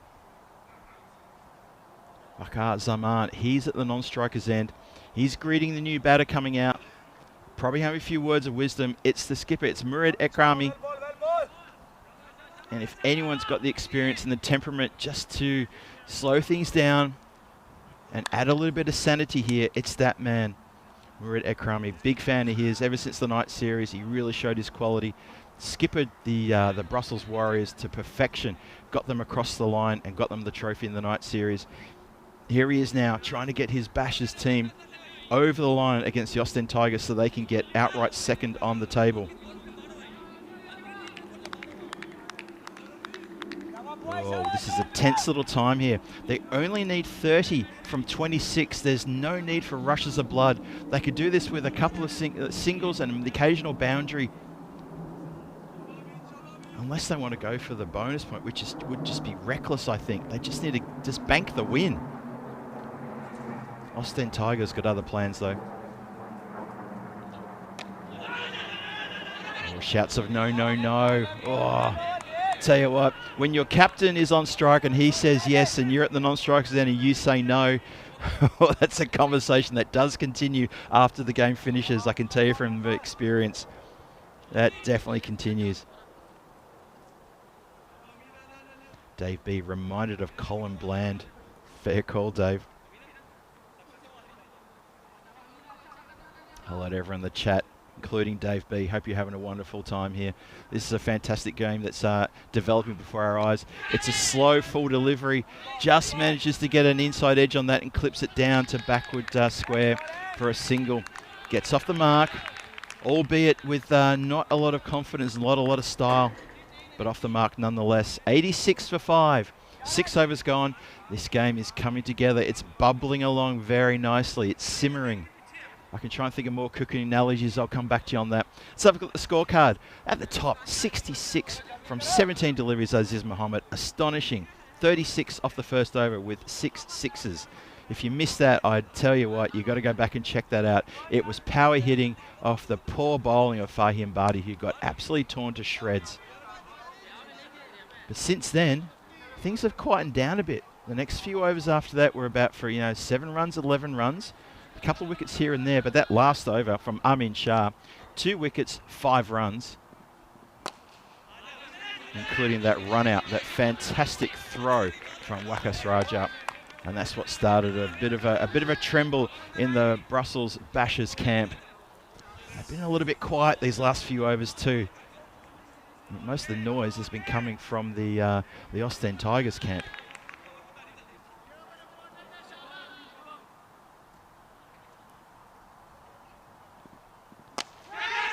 Shouts to catch it.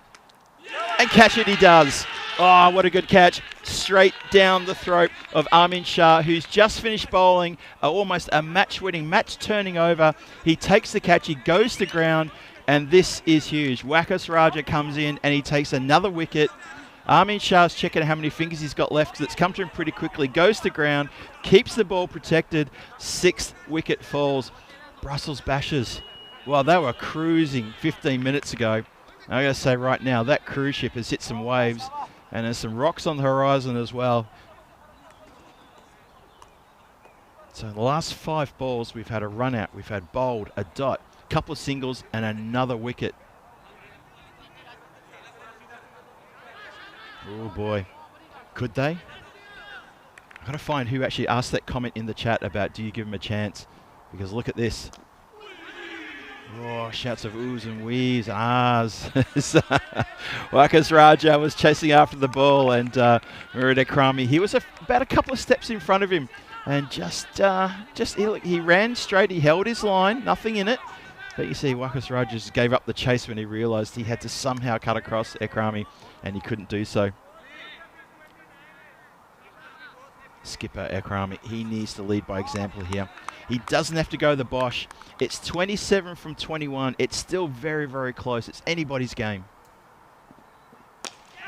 Elevates. Shouts to catch it. Oh, so very close. Almost gets the spoil. Almost gets the catch as well. That was a lot closer, you may think. Amin Shah with a desperate effort for that one. It does go for 6. He doesn't prevent the boundary. Doesn't get a finger on it, but that was really, really close, right in front of us here. As Murida Krami, he elevates, but not with a lot of power, and he just makes the boundary line. Wakas Raja, he's got 2 for 22. Got 2 balls left in this over. See if he can find just one more piece of magic for his team. Oh, it's a leg side wide. That's not a piece of magic at all. That's like reaching into your top hat, trying to find the bunny, and you pull out the silver lining. That's not good. 20 from 20. Run a ball. A runner ball will get it for the Bashers. Oh, could we be heading for another photo finish here?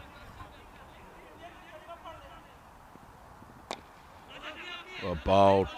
Just punched back by the batter. Could not do a lot with that. It's good line, good length. Just played it safely. You get the feeling the Bashers, they cannot lose another wicket. See a few hashtags in the chat about Derek. I see a hashtag free Derek and a bring back Derek. We hear you. We hear you. Hits straight down the ground, gets past the bowler. Wakas Raja, filthy with himself that he couldn't get a hand on that. It's just a single. But it means also that it's going to be 19 needed off the last 3 overs.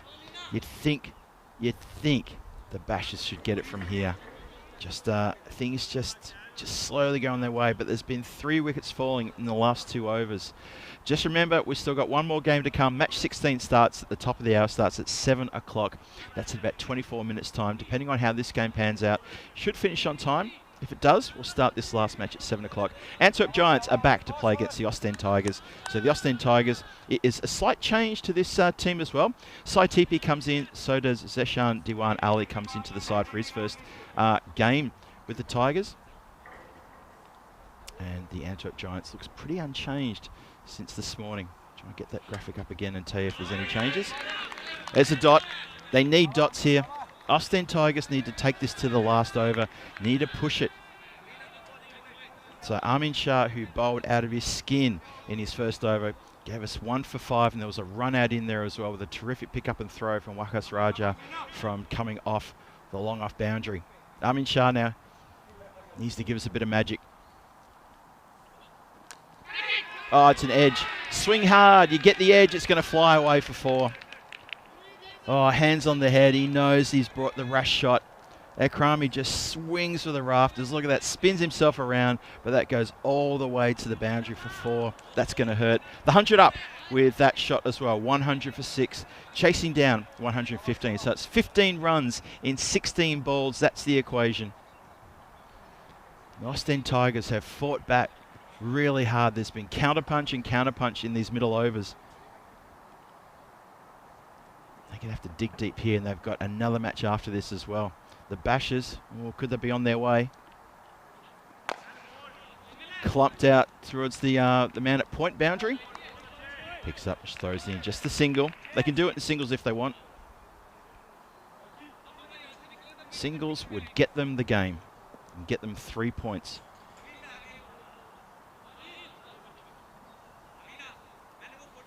So for the Brussels Bashers, if they can get the 3 points, maybe wouldn't be a massive jump in the net run rate, depending on how quick they can get those ones. They could find themselves equal second, maybe even leapfrog ahead of the Hasselt Titans on net run rate. Depends on when they get those runs, if they get them. Hit down the ground, just past the fingertips of the bowl. I think it was a bump ball. Marcus Raja picks up and pings at the stumps. There's no reason why he wouldn't hit it again. He's done it before. Just another single though. So the Bashers are inching their way to a good victory here. Still got to be finished though.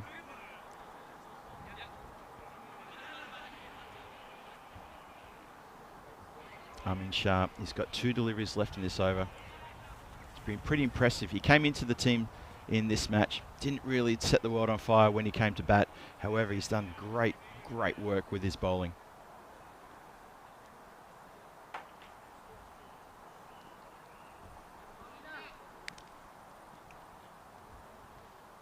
Okay, comes charging it again. Oh, it's a slow full delivery. Shouts out, how is that? Everyone's appealing. Umpire shakes the head, walks off and says, nope, they're going to go for something there. Well, I don't think it was an indication of a leg bye there, interestingly enough. So umpire felt there was a little something on that.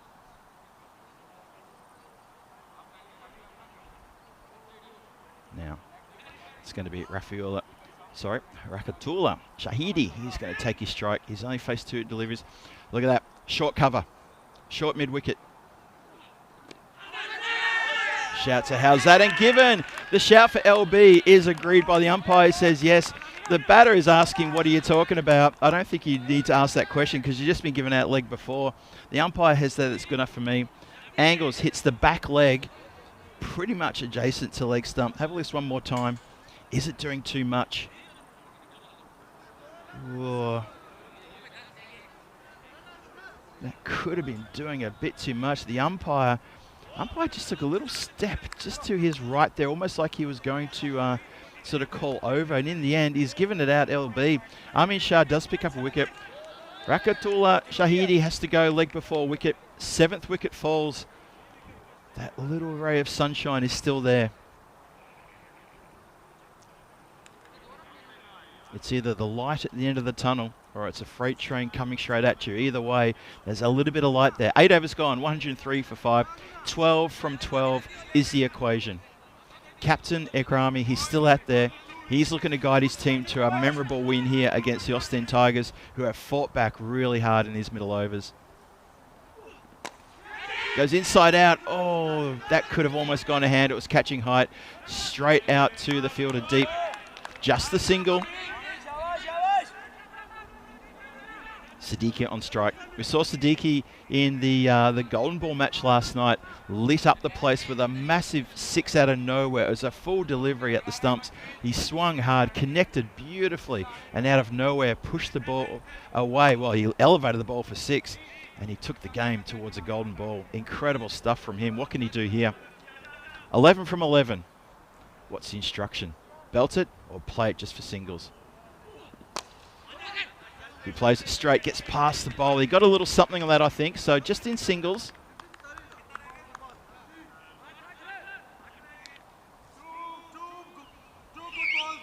There we go. Equation continues. 10 from 10.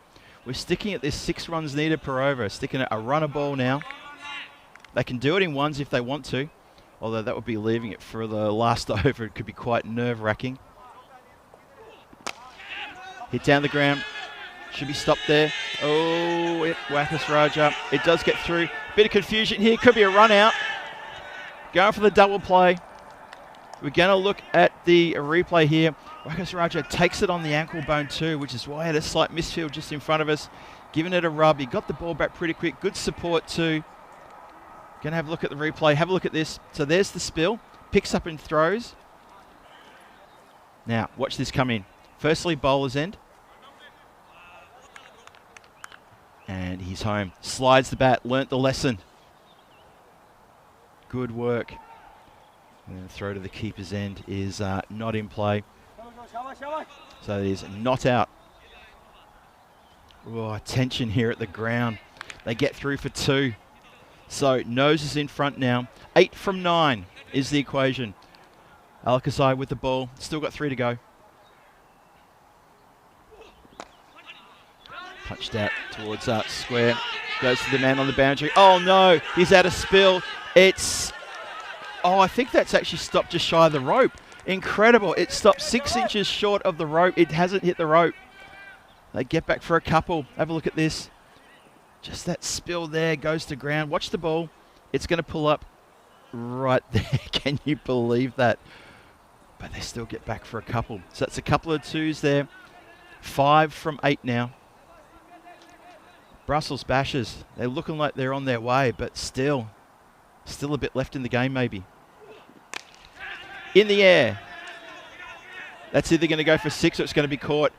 Oh, what a catch. It's not 6. That is a great catch.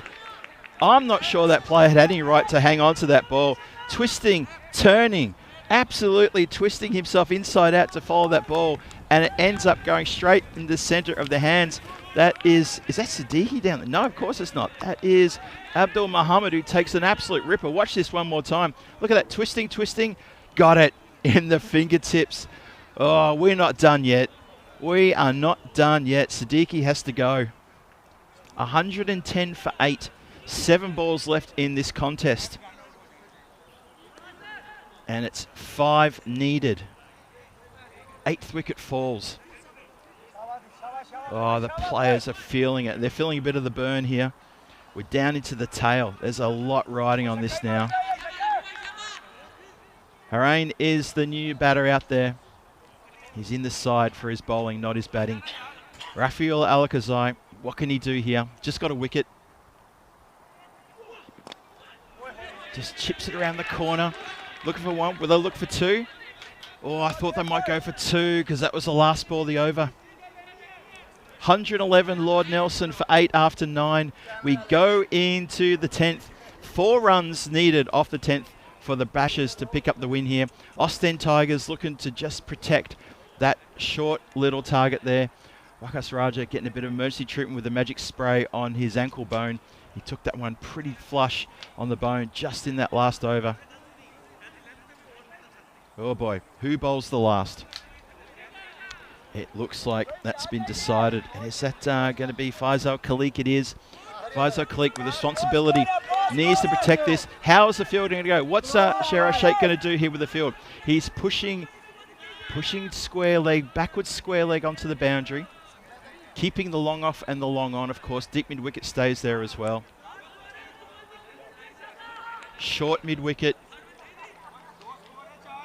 Cover is not quite short, or is he coming in, Sheikh? Yep, he's coming in. Dropping back 3rd on the boundary as well. There's a backward point, regulation backward point. Oh, he's bringing backward square back in the circle as well. Oh boy. One hit does it. 4 from 6. 4 needed off the 10th. Here we go. Faisal Khalik comes steaming in.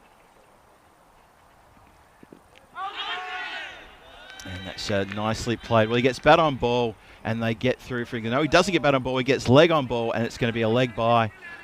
But it's exactly what the Bashers wanted. They wanted to get Shazai off strike and get Murad Ikrami on strike. So for the next, 5 balls, he's got 5 deliveries to get 3 runs for the Bashers to seal a big win here. Ostend Tigers are still in with a chance to save this game.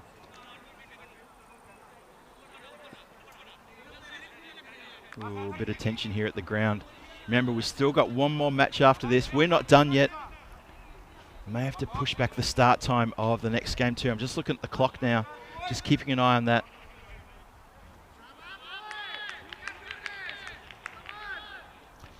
3 from 5 needed. Murad Akrami, the captain of the Bashers, counting the fielders, noting where they are. Bowler in. Where's this going? Swings hard and high. That's out of here. That's the game. That is the game. And the captain, leading from example, teased the Austin Tigers, took it into the 10th, only needed 1 delivery, well, 2 deliveries in the 10th did the team to get that. They got a leg bye off the first ball, and the next one gets dispatched out of the ground, and the Bashers get a win. 118 for 8 with 4 balls to spare. They get a win by 2 wickets over the Austin Tigers. It's not going to do a lot for the Brussels Bashers net run rate, but it's going to help them ever so slightly anyway. As we have a look very quickly at match 16, the teams coming your way. Antwerp Giants, a few changes there to the Antwerp Giants. Ahmed Ahmedzai comes in, Iftikhar Kankel comes in, so that's a good strength in the bowling added there. Shabi Murad comes in, new keeper, and also Syed Akbar Al-Ghazai comes into the side as well. So a few ins there, and a couple of ins for the Tigers. Sai Tipi and Zeshan Diwan Ali. A few changes, which you can understand for this late game starting. Well, scheduled to start at 7 o'clock. We'll keep you updated as to where that's going to still start on time.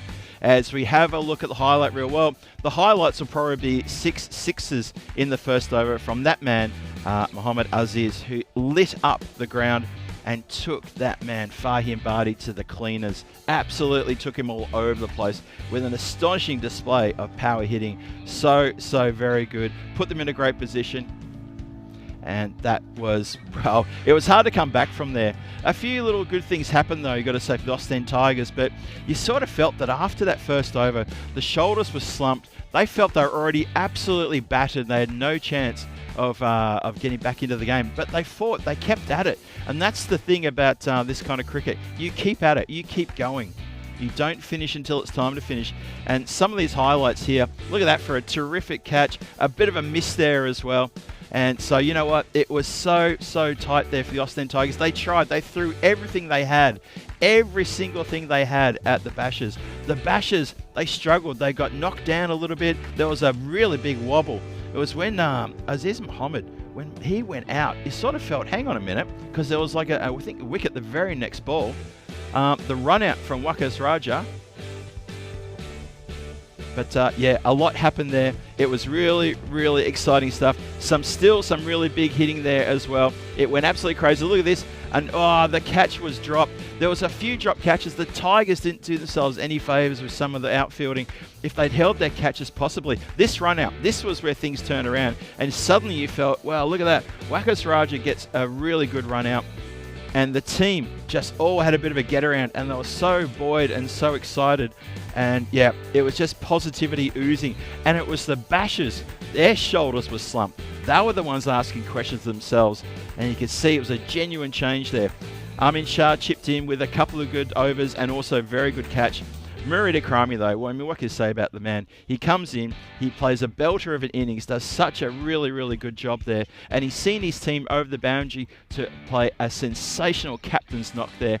He does hit the winning runs as well. He gets a 26 not out off 14 deliveries, a couple of sixes and a 4 as well. That was very exciting stuff. That almost could have been something there with the run out. The spill there on the boundary line, just that ball, I can't believe that ball pulled up like that, just incredible. The shots in the air, going all over the place. That catch made me think, well, hang on a minute, there's still a twist in the tail, because that was a terrific catch there. So a couple of good catches taken, but unfortunately just the few and far between. Abdul Muhammad's catch there was astonishing. And then it all finished in the 10th, with Akrami belting it for 6 off the second ball of the over, and that was exceptionally good. Have a look at the batting card here. Well, 66 at the top there. Aziz Muhammad there, 66 off 17. And not a great deal of support until that man there, Murad Akrami, came in, 26 off 14, not out. The skipper stepping up to the mark and getting his team home with, 4 balls to spare. Very well done by him, and that was exciting stuff indeed. Have a look at the bowling figures there. Well, poor Fahim Badi, he will not want to look at that scorecard, because his bowling figures, 1 over, 36 runs, an economy of 36. That's going to hurt. Amin Shah, give him a shout out. 2 for 11 from his 2, sensational. And a couple of wickets shared around as well, including a couple of run-outs. Exciting game? It certainly was. Ostend Tigers put on 114. Brussels Bashers get 118 for 8 in response. They get the win. 4 balls to spare by 2 wickets. Well, that is crazy. Absolutely crazy. So, match 15 is a belter. What's match 16 going to do for us? We had an exciting last game last night. We had an exciting second last game just now. We've still got one more to go. We're not done yet. I hope you're not done yet either. You know what? Stick around with us. Next match starts in about 12 minutes' time. We've pushed the clock back just a little bit. Give the Austin Tigers a chance to catch their breath and see what happens when they take on the Antwerp Giants. Coming your way in a few minutes' time. So don't forget, join me, Phil G, alongside Rico Full, as we take you through match 16 in probably about 7 or 8 minutes' time. Keep your eyes on the chat though. Keep your eyes on the clock. We'll see if that stays the right time or whether we need a few extra minutes. Not sure, but we'll keep an eye on that for you. Don't go too far. I'll be back with you very shortly. Until then, thanks for tuning in. We've got one more game to go. Stay with us.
else, and just you and me. Summertime, get ready, we are so divine. Blue water and yellow sand, let's live our dream. Summertime, get ready, we are so divine. Blue water and yellow sand, just you and me. Summertime, get ready, we are so divine. Blue water and yellow sand, let's live our dream. Summertime.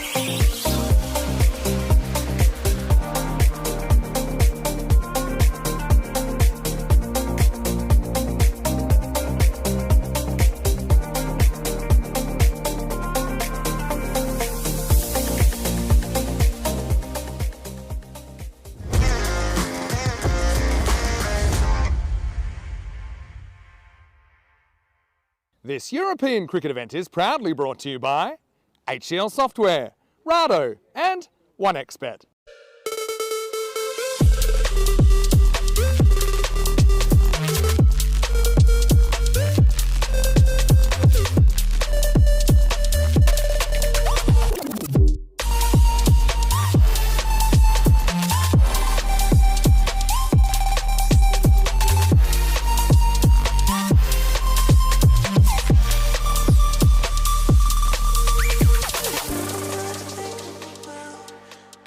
Welcome, ladies and gentlemen. It's match number 6. That's right.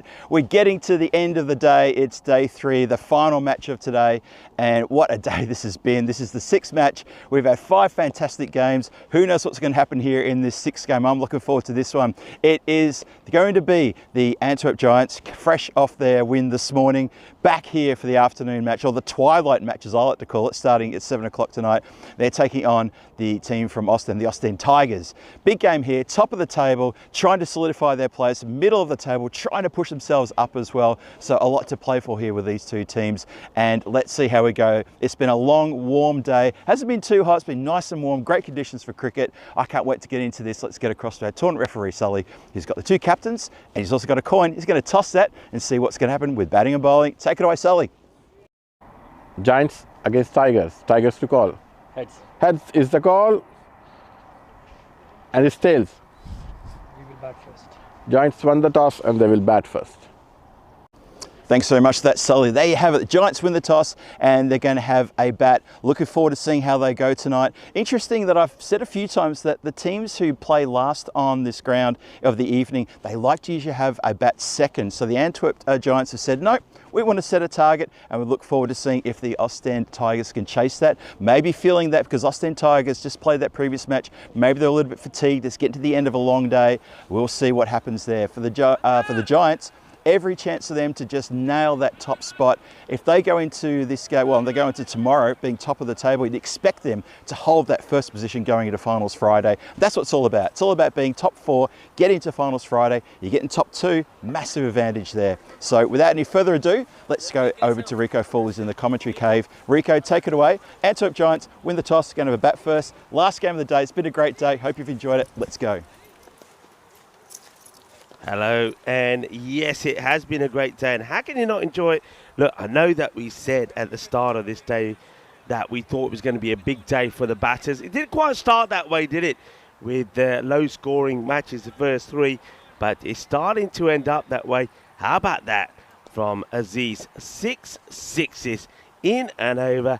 That's what we're talking about. Belgian ball.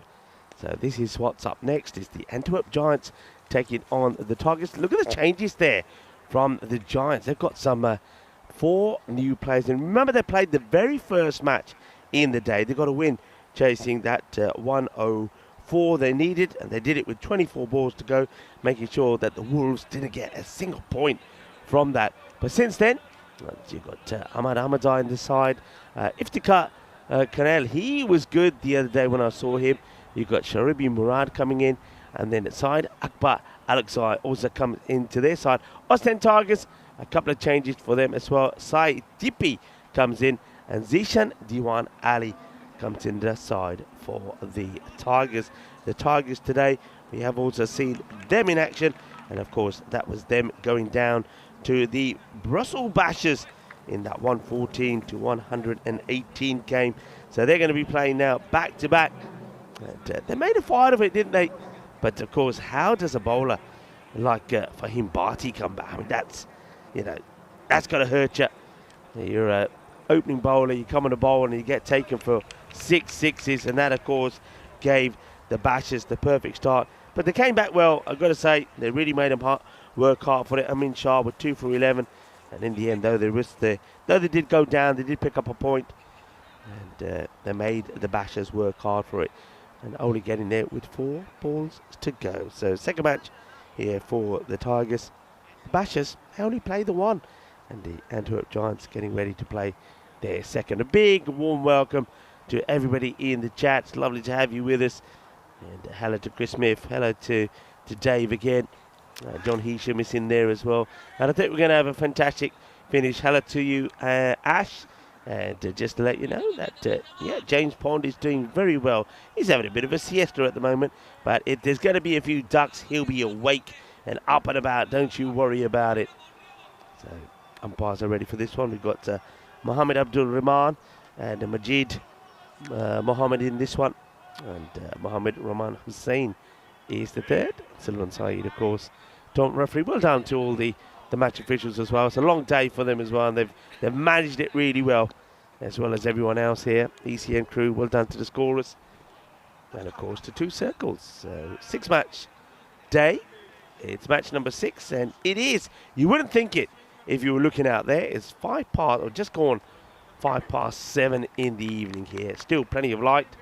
Still plenty of sunlight as well. So let's get ready to go.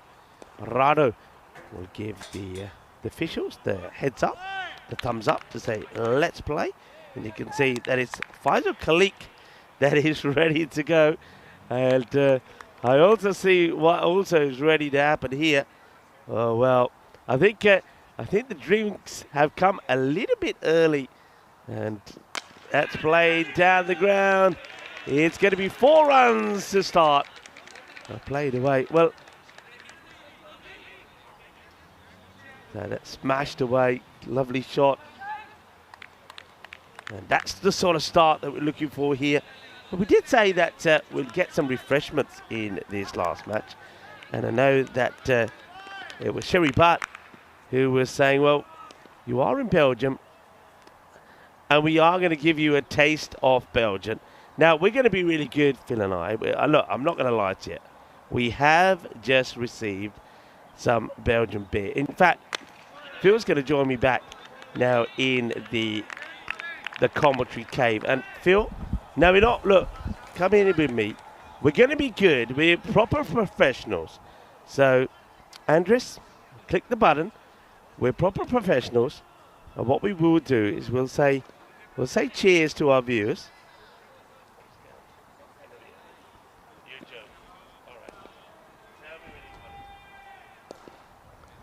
Well, we can't do that because now just been told by Andrews, the comms cam is frozen. A lot of people are going to say, yeah, the appropriate moment. This is, just out of the reach of the fielder. We see some great running catches here today. And that was almost another one from Wakas Raja and Burhan Niaz. He's a dangerous guy. If they could have picked him up early, that would have been a good one. So I was going to say that myself and Phil G. Phil, welcome back. And thank you for covering that very entertaining last innings. There's 6 sixes in and over. What a good one. Don't get to call that too often, that's for sure. Yeah, now, very good. He did say that Sherry Butt, who was a lovely guy, as we said, he did say, look, we're going to give you the taste of Belgium, and he's bought us some Belgian beer. But as I was saying to the viewers, we would have done if CommsCam was working, we would have done a quick cheers and say, thank you to Sherry Butt, but we'll have those later because we can't have them now, not while we're working. I'm sure everybody understands. Whoa. That one is big. Oh, that's gone a long way. Balle, Ginna sona, shakalagia. Ay. Que grande eso es. That is indeed grande. I had to help out the ball retriever and say, it's over in that tree over there. That has been monstered out of the ground. Burnham Niaz goes bang downtown. He's not scared of hitting a few boundaries. He's not scared of the wildlife or the foliage around here. And that's an amazing hit. Come on, you're the expert. So are the people in the Czech Republic going to be happy with that hit? Get to that in a second. It's interesting because on this beer, the head isn't. It's nice height, but it's not falling uniformly It's down. like a mountain, isn't it? Yeah, it's reducing as a bubble. And the reason to have a head of beer, and I know the English will just go, no, just let me get my money's worth. It's to protect the beer, and it protects the beer from giving away too much oxygen. It's about looking after the integrity of the beer. That's why you have a little head on the beer. It's necessary. So I've got no problem with that at all. It's not looking too bad. Actually, I'm just going to put my beers in direct sunlight. Just going to put it into the shade a little bit. It's another one that's going to get clubbed away. And nice catch there taken Very good by one of the Smurfs. That could be Papa Smurf, couldn't it? With his shades on, taking the catch. That's been hit hard by Niaz. Rudolph is here. Hello, Rudolph. Rudolph is trying to sort the camera out. And if he can get it sorted out, we can go on Comscam and do cheers to our viewers around the world that are tuning in. But that's a biggie. I wonder if they've got that fixed yet. We'll find out soon enough. Calendar 2025 is up, Rico. Have a look at that. Bulgaria has just finished today. The women's T20Is have finished today. Then here in Belgium, we're continuing. We're halfway through our ECS here as we get to the end of day number 3. This is match 16 coming your way. And then, of course, then we've got Germany, Krefeld starting next weekend on Saturday. Actually, it's in the calendar starting on Monday. Starts on Saturday. And then the following Monday, it's Sweden, Stockholm. And England, finally, we get over to Wimbledon. Not for the tennis, get there for the cricket. You'll be there for that, won't you? I'll be there Brains for that. Park? Yeah, I'll be there for some of that, yeah. Awesome. Good stuff. And then we've obviously got Croatia. I'll be there in Croatia, so look forward to that one. And also Germany, Kiel, Romania Encore, Hungary, Switzerland, and then we get into the Metal Shield and, of course, the Western Shield before we run into ECC. The road to Khartoum is there in front of you. And then after Khartoum, well, it's going to be interesting. So it's going to be Italy, Rome, a bunch of other venues as this hit is down the ground, back to live action now. Sigh of relief. Sigh of relief from Fahim Bhatti. His next ball, after being hit for 6 sixes, just goes for a single. Well, he is looking like a very happy man right now. There he is on screen. We're happy, man, as well. We got to... the thing is, they're going to get warm. They are. I moved mine out of the direct sunlight. Hopefully it'll last okay. They're still going to get warm. Do you think we should we should do the right thing and offer them to other people? Maybe. Yeah, sure. Hey, Or Rudolph, not. would you Or like a not. beer? Sorry, he's working. Thing No, is, though, no. isn't it a bit like drink driving where you're allowed a certain sort of measure? You think Yeah, I know what you're saying there. you think Yeah. we're allowed to? I mean, it's not a big class, is it? Do you think there's zero tolerance? That's what you're asking the question. Is there a zero tolerance to beer? Maybe these are non-alcoholic beers. Maybe Sherry Butt's playing a joke on us. That's possible. Oh, this is no joke. Wow. Oh, this is no joke. Fahim Bhatti might have breathed a sigh of relief when he didn't get hit for 6. But this one, well, forget 6. This should be 12. This has just disappeared. You could not hit it harder. Oh, my. What a biggie that is. And Berniaz has absolutely pebble dashed that big into the woods. The speed in which he swung the blade was incredible. Absolutely incredible. Even in the slow-mo replay, it's almost like a normal shot for a regular batter. He absolutely jumped onto that, and the speed of the blade was astonishing. Look at that. Oh, tries it again. This time doesn't connect. Keeper's dancing around, does a very nice take. Oh, boy. I like this as well. Keeper standing up just makes the batter have to think twice about it. And good work there. You're right, from Zulka Tazawa. It's a dot ball. So single, 6 and dot is better from Bhatti. That's not because it's in the slot. I have to say, I was sat next to you when we saw the 6 sixes. Yeah. And he bowled very much this length. And you see, if look at the batter here, that's all he's doing. That's it. He's standing, one little step, swinging through, and the ball is just there. It is in what I call the swing zone. It's in the hit me zone. If you're going to pitch it there, that's what's going to happen. Yeah, he doesn't have to move his weight too far left or right or even forward. It's right where it has to be. You're right. It's a small correction and then the swing. And on that one, picks the right one to let go and says, no, I'll have that one again, please, because you might bowl the next one into the sweet spot and I'll put you over the fence one more time. At least it's better thinking there from Bhatti. All right, he goes wide, he's gone too wide. Yeah. So I'll have to bowl it again. But at least he's not just bowling full and straight at the stumps where the batter's going to latch onto it. Let's see if he tries the same thing again. He does, and unfortunately it's the same result. So he just can't He just can't win here at the moment. Fahim Bharti, if he goes straight, he gets smashed for a big 6. And he's trying to go just slightly outside the off, but he's going too far, and he's being called wide. Yeah, he's got to find something here. He's got to find a little dash of magic here, does Fahim. Well, that ain't it. No, that ain't. I'm a little bit concerned why there's some kids down there. Same. I mean, I don't mind seeing kids on the cricket field, but far away from the action, I'm a little bit concerned that they're in the firing line there. And yeah, you can see that if they get a chance to try, well, first of all, get that ball another flip-flop. That one's gone. We've had a flip-flop fail. Yeah, he's had a blowout, hasn't he? He's had a blowout, yeah. Come on, somebody sort out those kids. I don't want them trying to catch a ball that's going that way. This one is... Oh, it's in and out. Diving forward is the fielder, Rafiullah Alexai. Could have put a smile on the face of Fahim Bharti, but he won't do. It's the end of the over, and that one goes for 22. Well, he went supersonic in the last he bowled. He goes magical in this one, but he probably should have had a wicket. Should have indeed. It just went in and straight back out again. And Rafael Alakazai, he'll probably come on to bowl the next over, but he'll be thinking, I need to make it up to my good friend Fahim Bharti, who just is on a hiding to nothing to get a bit of luck here. Let's have a look at the standings. So we've got the Ostend Tigers sitting there on 8 points, and they are in a bit of a danger zone there in 4th place, with 3 other teams snapping at their heels to try to take that 4th position. They need to get the win here, try to lock in, or to make it very difficult for the 3 teams below them to snatch that 4th place out from underneath them. If they can get the win here over Antwerp, not only will it be a real upset, because as far as I'm concerned, Antwerp are the team to beat. They're the benchmark in this ECS so far. They have proved their worth. They've gelled as a team perfectly. And, I also got to say on that note, the Bashers, they've started to gel really well too. They played the previous game. Ostend Tigers, if they can bet a win here, you know what? They suddenly lock in potentially a final spot on Friday. Right. A little bit of time being taken before the start of this over. It's the last of the power play. Rafiul Alexai, who almost took that great catch to bowl it and just scuffed at this on the leg side. No runs there. Just noticing there a comment from, I think, a couple of people talking about the schedule, the fixtures there for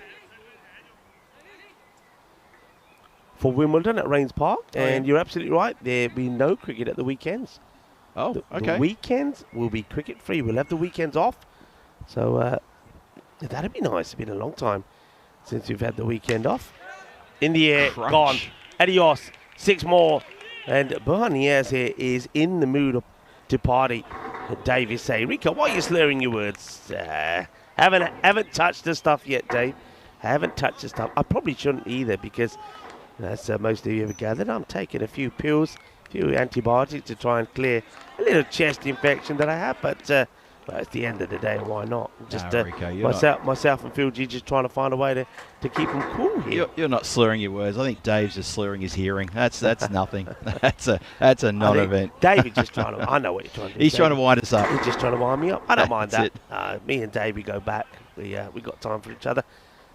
Met Dave, of course, in Dreux, and also at Cartama. This is played down the ground, bobbles away, and of course, I think you were saying that I think some of the guys are going to be on a road trip and coming to. Is it the Cartama? I was originally going to try and get on Dave B and Ian Smullen's road trip. Ian Smullen has invested himself in a camper van. Apparently he's now retired.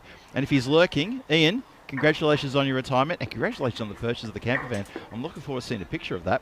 And he is planning a bit of a road trip down to Cartama for himself and Dave. And they're going to be there for the Western Shield, Melton Shield, and for ECC. Fantastic. They're planning to stay there for a little while and get amongst it.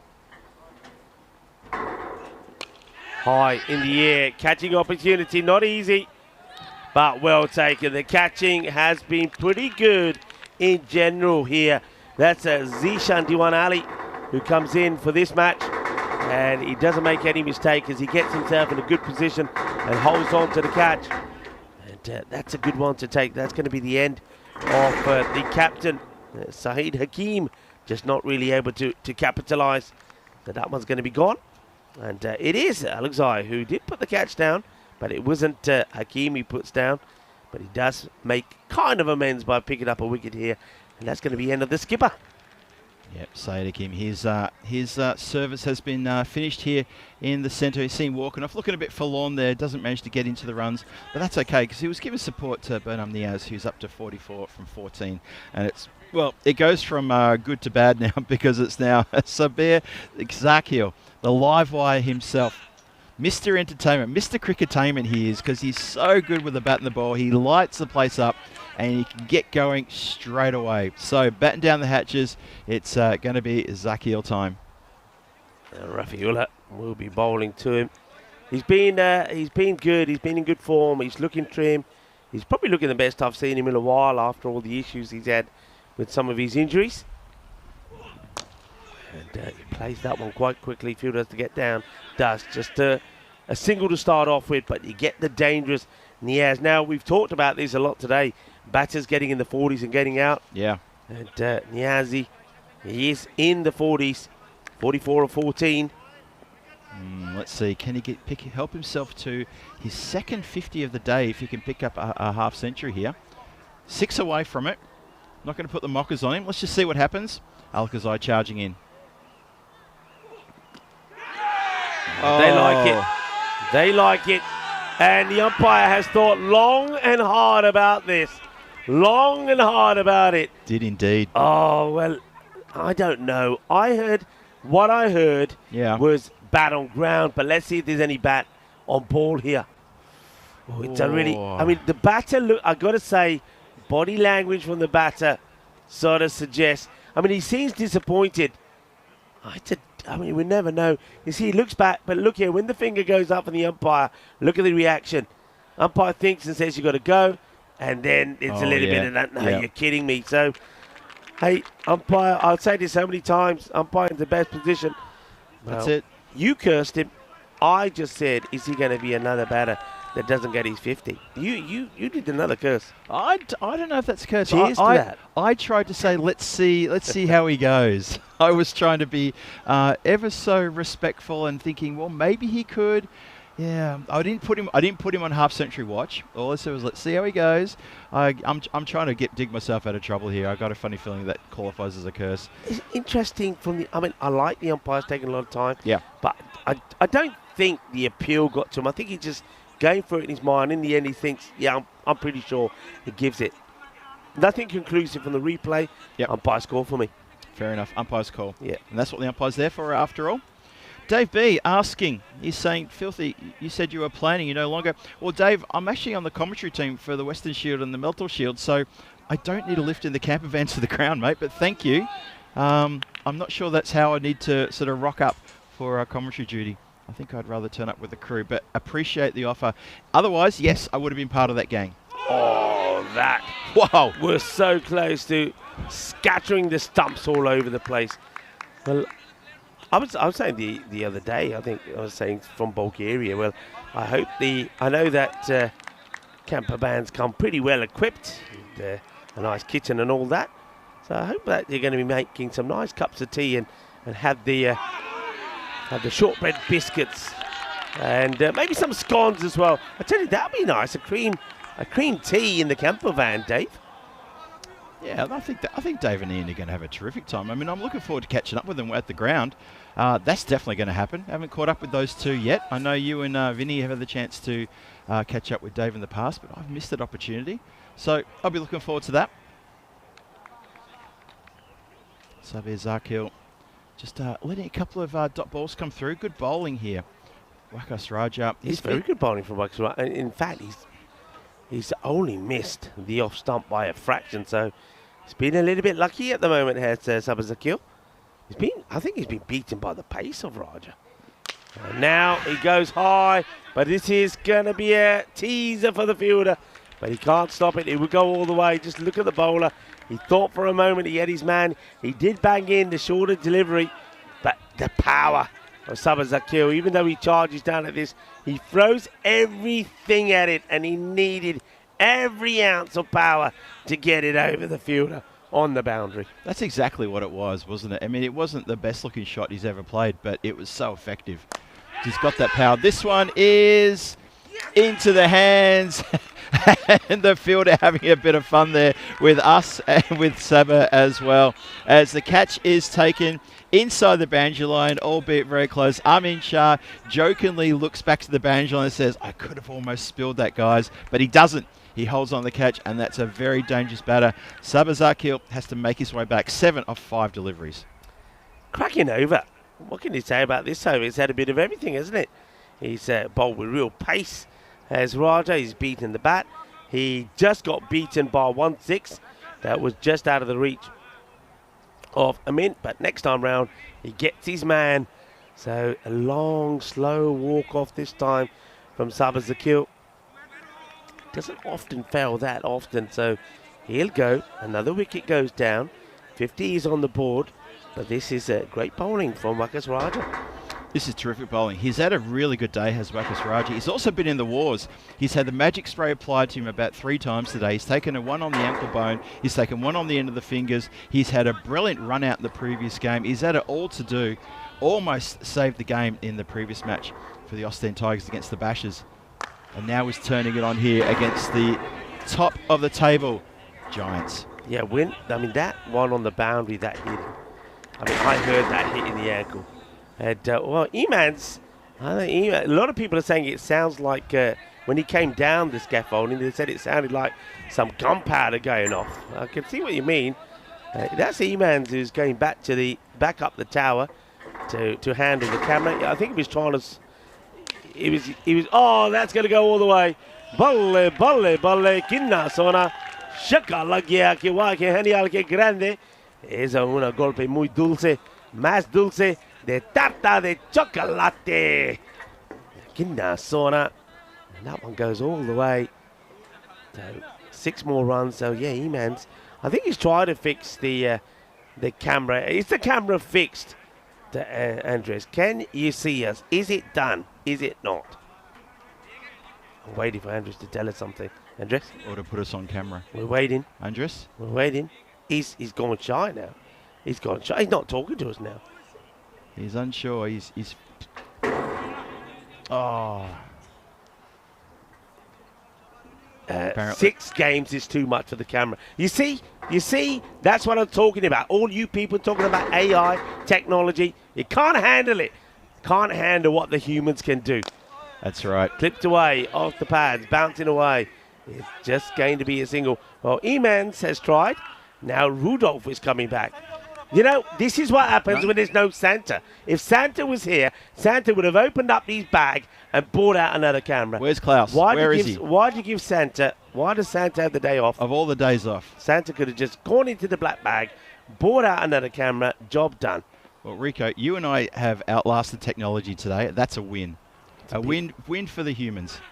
And that's a win for the batter. Oh. And it's going to crash into the fence, stopping this one going into the woods. It's another big hit. And this is Sharibi Murad, who goes big again. He's got Rashid with him. Rashid, we know, also can clobber the ball pretty well. So that gets smashed away. It was John Heasham actually was saying that there's no cricket there at the weekend at Rains Park, Wimbledon. You're absolutely right. Hey, 2001, the British TV series The Office, created and written by Ricky Gervais and Stephen Merchant, debuted and became a huge hit, spoiling popular American version of making the actor a big star. I do like him, you know. They're going to go for 2. It's a great arm. Oh, what a good throw. Oh, my. Oh, my. That is an arm and a half. It's one of the best throws that you'll see. A rocket arm from Rafiullah Alazai. But he bowled a brilliant over after he almost took the catch. But hasn't he made amends? This is outstanding. This could be your HCL play of the day. Look at this for an arm. Pick up. And it's like a torpedo. It's a heat-seeking missile. He weren't even in the picture. That is amazing. That is one of the best throws you'll see, not just in this series, but probably for the rest of the year. Right next to the stumps. The keeper is just, he had a grin as he took it, just went, thank you, bang, done. He took the bails off as easy as you like. That was astonishingly good. And you know what, as a batter, you just got to say, hey, you know what, Fair enough. Wow. I cannot outrun a throw like that. What a great throw that is. I don't think there'll be many running or trying to run two to him again. That just is not just the throw, the accuracy of that throw. The accuracy, yes. Oh, Nailed it. They're setting a different standard here in Belgium when it comes to the fielding. The catching has been good, the ground fielding more or less perfect most of the time, and now the throwing. It's another chance, and drops the dolly. Just when I say they're setting a standard in the field, it's my turn to do the commentator's curse. Oh, thank you very much, Rico, for taking that away from me. I know I've still got one hand on that particular curse, but yeah, nice to have just let that go to you for just for a few minutes, and you can wear that one with pride. Mansour being dropped on 0, and that was a dolly. It was a dolly. And, well, the bowler says, you know what? If you can't catch him, I'm going to knock the stumps over. And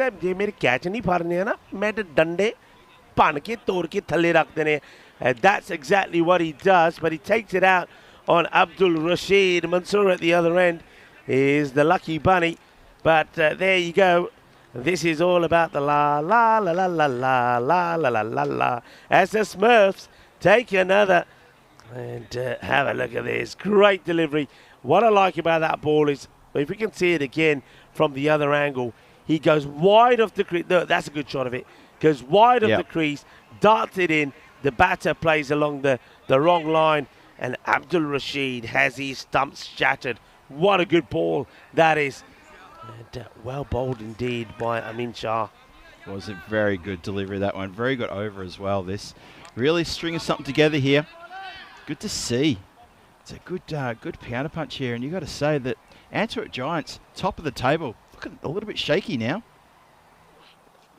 Oh, undone with a leg side wide that the keeper cannot get a hand on. Too hot for him. It's going to run away for 4 wides. That is what we like to call a minimo.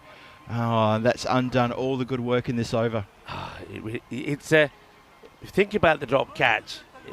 I suppose in hindsight you could say he could and maybe would have had a hat trick, and then he bowls that one and gives 5 away. So that's a bit naughty from Amin Shah. That's the last thing that you wanted to do. Yeah, you have to try to bowl that last ball of the over again. See what he can do here this time. Resets. Slower ball down the ground. Should be out. Oh, he's dropped it. Oh, my word. Well, somebody's put a spell on the Smurfs. Gargamel has put a spell on the Smurfs, and they are dropping everything. That's instead of Wakas Raja drops a dolly. Before then, I think it was Manpreet Sandhu who dropped a dolly. Oh my. Well, how do you drop that? So that's a big life for Aman Ahmadzai. So both these batters have been dropped on 0 off the first ball. Incredible. As soon as Wakas Raja came into play there, I thought, safe as houses this. Obviously not the houses that I was thinking of, but someone else's. And that is calamitous as that's been put down. It's been grassed. And Ostend Tigers, they could see around the ground. There was a genuine moment of, oh no. Amin Shah, he's going to think, I should have had 2 for, should have had a majorly big over, major impact of that. Should have been 6 for, a lot of should have beens. Doesn't matter, it's what it is. And it's 76 for 5 after 5. I've just done them. I've not cursed one guy, I've cursed them all. After I said my little spiel about the fielding, how good it's been, the catching, the ground catching, the rocket arm, after that, it's gone to pot. I think you spent too much time next to me, Rico. You're starting to catch my disease. I might as well drink both of those and just put an end to it. That's going to be a single. And have you also noticed that, quite ironically, just when we had the beers turn up and we wanted to do a quick look at the beers we got here. Yeah. And thank you very much to Sherry Butt. Yeah. That the camera stops working. Is that a sign? I think that's a sign. I think that's a sign to say, not on camera, just swing it. What do you reckon? Over the top. And I think that's probably, no, it goes all the way. Yeah. I was about to say it might be just bouncing before the line, but it's whipped away quite nicely. So nicely played away. You know what would be interesting? If we're thinking that the camera's out, we're told the camera's out. I see. You and I have a little cheeky clink and a little sip, and we find out, just kidding, guys. We've got you. Got you cold. We'll be punked. It's that kind of old little game show thing where we catch you doing something you shouldn't. Wakas Raja, let's see what he can do. Good delivery. Not much that Mellingside can do apart from just punch it back. 83 for 5, halfway through the 6th. I think also, let's face it, if we did get seen with a little glass of cold, very cold, on a hot day, very cold, refreshing Belgian beer, I think maybe the rest of the crew would be a little bit knocked as well. Even though we're not drinking it, of course. Yeah, of course. Well fielded, fielder comes across. Rafaela comes across. We know to do the right thing. We're professionals. Well, Stop grinning. Stop grinning, Rico. People are saying, well, some people are saying you did the jinx. I think it was Phil did one jinx, then I did another jinx, and it just keeps coming.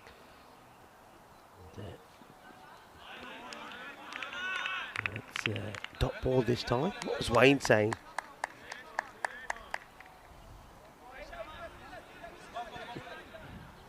Just reading some, just trying to catch up with some of the comments. Yeah. The chat has been, let's just say the chat has been absolutely fantastic today. Well done to everybody in the chat. I know that we had to change over from one stream to another, which everybody seemed to manage without any hiccups. And it's been absolutely great. Nice to have you with us. I know a lot of people did follow a very exciting finals day there in Bulgaria as well. And of course, congratulations to Turkey for winning that. Great win for them. And also well done to Serbia for winning the bronze final. End of the over there. So you can see this. It's sort of been the pattern for a lot of the matches today where a batter has performed well and then others have struggled. So Burhan Niaz, when he was out there, 44 of 15. He was doing and going great guns. But others are struggling. 85 for 5 after 6. Still expecting that score to be around a 135, though it has to be said that these two batters haven't quite shown the firepower yet required to get to that score. They've got 24 balls to try and get to that 135 and stroke 140 score. And White will help. Oh, now they're keen. Very keen for the shout. Obviously caught the pad. Yeah, I think the so umpire's too. not signalling the wide, so yeah, I think just come off the top of the leg, pad, isn't right? it? Yeah. You can see the batter just saying, "Yeah, hey, I didn't touch it, didn't touch it." On this occasion, I think the batter is right. So Amin Shah who comes back to bowl, bowling the 7th. That's Kai in the air, and this time no mistakes. This time no mistakes, and you can see that Wakas Raja, he knows he still has the memory of the one he put down in his head, and this time he says, I'm going to take it. And you can see when he takes the catch, he just spikes it into the ground to say, that's what I should have said, that's what I should have done the last time. Yeah, he's all business. And tells the teammates, don't worry about that, we've still got a game to get on with here, don't come over, no get around, let's just concentrate on the next wicket, let's get that next wicket, let's get through this Antwerp Giants team. And they've got the Antwerp Giants in a really good position. It's 85 for 6 and in the 7th over as well, so Antwerp not having it all their own way. Some of their big hitters are already back in the pavilion, another wicket falls there. It's it's starting to spin a little bit here. Yeah. Ostend Tigers, they could be on the fringe of a big upset here. So Ahmadzai doesn't really hurt them after being dropped on 0. So, of course, he was dropped on 0. So was Mansoor Ahmadzai. So those two haven't hurt them. Ahmadzai and Mansoor, I should say, were still out there. Both batters were dropped on 0. New bat now comes out. We'll be hoping that he can have some off the luck. Got to say that the yellow is absolutely glowing out there. It's very hard to even read the numbers on the back of these shirts at the moment. I have no idea who the new batter is. And he gets, well, tell you what, we're having difficulty seeing the batters because of their brilliant yellow. Well, the batter's having the difficulty seeing this ball. He's being done by an absolute juicy slow ball. And that's Sahid Akbar Alukzai, who gets done by a beaut. It's a belter, that one. Have a look at this one more time if we get a chance to. Not sure we will. Alcazar new to the crease. Oh, here we go from the reverse angle. It's slower, it's full, and just no footwork. Didn't know a lot about that. This time goes pace on.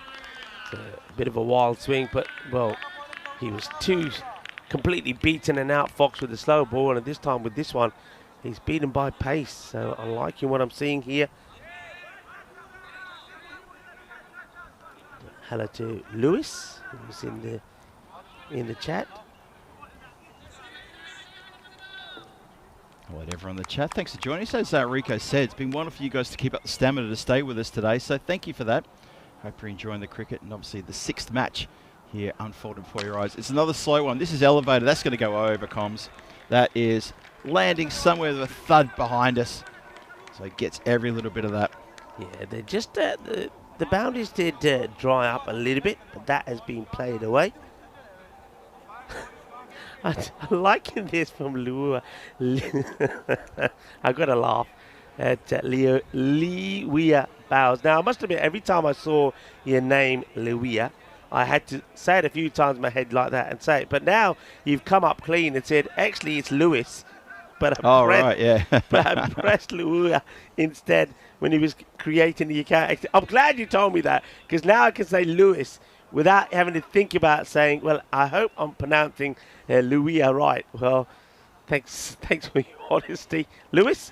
And no, but thank you, Lewis, for being with us today and being part of our family, and to everybody else. And look, we are the last match of the day, and it's match number 6. And if we ever need the lurkers to keep us going, it's now. It's been a long day.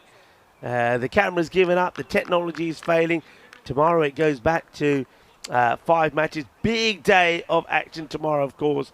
We'll know which 4 will be playing in finals day and which 3 we will say goodbye to. And we start with the Bashers taking on the Titans. That is going to be a good clash. And then everybody wants to see the Lions and the Tigers in battle.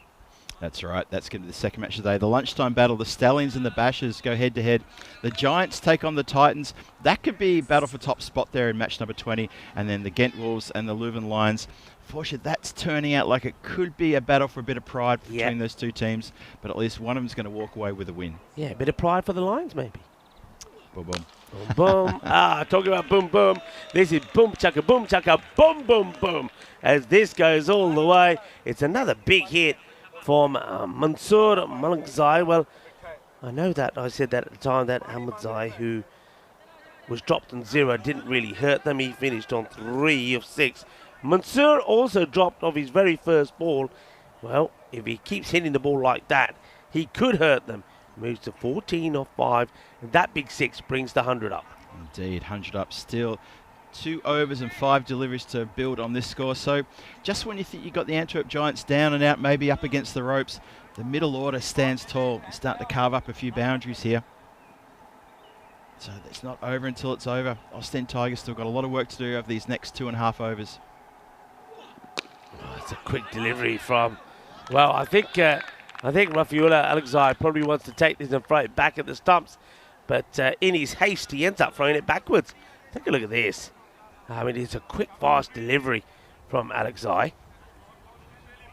Yeah, he's a sharp bowler, isn't he, Alexei? He's already got 2 wickets. Quick bowler too. Seen some really good displays of quick bowling. See, he wants to throw it back at the stumps, and it ends up getting away from him. Just bobbles away at the last moment. It's played away nicely, but doesn't go fine enough. I love the as we go quiet and the bowler runs in, it's a bit like the early morning when we can hear the birds chirping away. Now it's coming up to, of course, well, early evening, I suppose. You wouldn't think it when you look at that light, would you? It's 7:45 here local time. But again, when it all goes quiet, you can just hear the birds chirping away. It's beautiful. It's always nice to be in an area where not only are you seeing the cricket being played, but it's nice, it's green, it's lush, and you've got that wildlife around you. All we need now is a stork to make an appearance. Yeah, that's right. We've got storks in the area. We do have some geese living in the area as well, but yeah, we've had the storks in the last couple of days as well. That's right. Just a little bit of wildlife, something for the National Geographic Channel to be interested in, maybe. Swing and a miss. Swipes at that one. Just too quick. I'm liking this. It's, I must admit, it's probably the first time I'm seeing a battle of the Alexis. I know that it's slightly spelt differently. And one's got an extra O in it, but Alexis and Alexi. And, at the moment, it looks like the batter is second best in this battle. And there it is again, just too quick. He does bowl with a bit of... He's quick. He bowls with pace. And he bowls in a good area as well. And if you're just swinging in hope without sort of jumping across, you're not going to get there. It's another good delivery. Yeah, well bowled. So a couple of dot balls in here. Good tidy over. It started with a 6, but then it's gone dot 1, dot dot.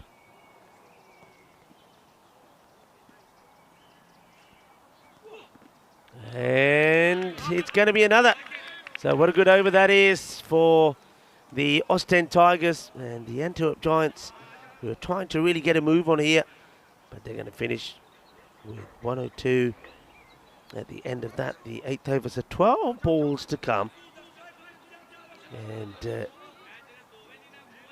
let's see what they, I mean, we saw that score. It was around about that 135 mark. Now let's see. I suppose if they get to 120, 125, you'll take that. But I think you need that. I really do. I don't think that against the Tigers, who we know can put up a bit of a fight, the Tigers. I know they had their issues in the earlier match, but we did see them come back well yesterday with the bat when they scored 146 in the win against the Wolves.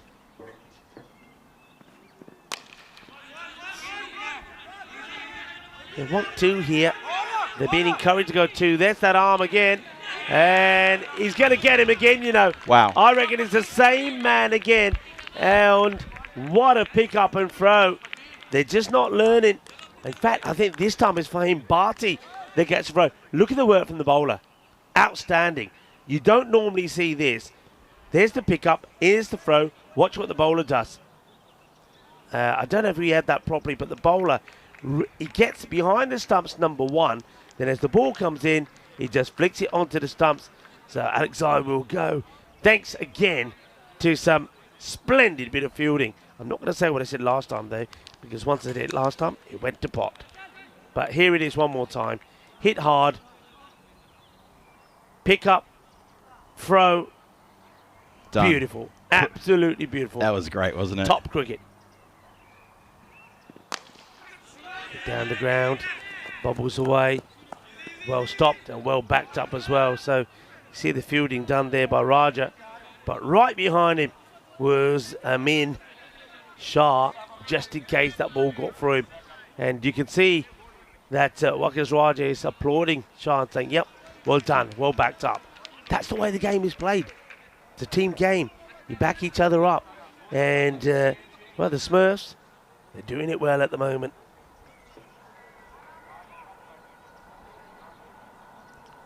That was a Khalik. Bowling here to Tifa, who plays that. No, that's a glorious shot. Oh, what a shot. What a shot.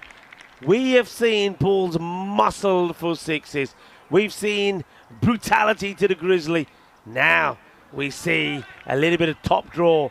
That is a delightful shot. Through the covers, gets past the infield, and on this occasion, Raja can't catch up with it. That's a glorious stroke for 4. That's a terrific shot indeed. 108 for 7 now. Still 9 legal deliveries to be bowled here. And it's Kankel who's facing the music from Faisal Khalik. Just about halfway through this 9th. 3 balls to come. Shot. Haha. Really good shot. This time he's got dancing feet. Well, I did say that in 1955, Rock Around the Clock by Bill Haley and his Comets became a first rock and roll single hit to go number 1 in the Billboard top of the charts. Well, there's a little bit of rock and roll there from the batter. He's doing a little bit of dancing. And what a good shot that is. Quick feet and quick hands from Kanakel. It's another very good boundary. Yes, indeed. Good little bit of a counterpunch here just in these dying overs after a wicket fell earlier in the over. And it'd be good for the Antwerp Giants so they can continue a bit of trend here, maybe push it towards the 130s and set a difficult target for the Tigers. Swing and a miss. Good comeback from the bowler. He wants it back straight away. I think they're keeping mindful of the clock. They should be fine, though. 3 minutes to go on the clock. Yeah, they shouldn't have a problem here. It's a couple of balls to bowl. But I think that's disappointment there from Itifika Kanakel. He gets the same sort of delivery again, and he knows that he should have put that away. He's disappointed with himself. There's the birds chirping away as the bowler comes running in. Plays it out to long on, makes the stop. You can start to see that the long shadows starting to appear now because we are much later than we have been so far this week here. So look at those shadows. And I think this time we've always said that it was always going to be issues for the fielders there on the leg side with the sun in the morning, but now it's the other way around. If you're fielding on the offside, then that sun is going to be right in your eyes, and that's why you can see the likes of Wakas Raja. It's got the shades on there, and also the fielder who's right on the boundary. That's Faisal Khalik.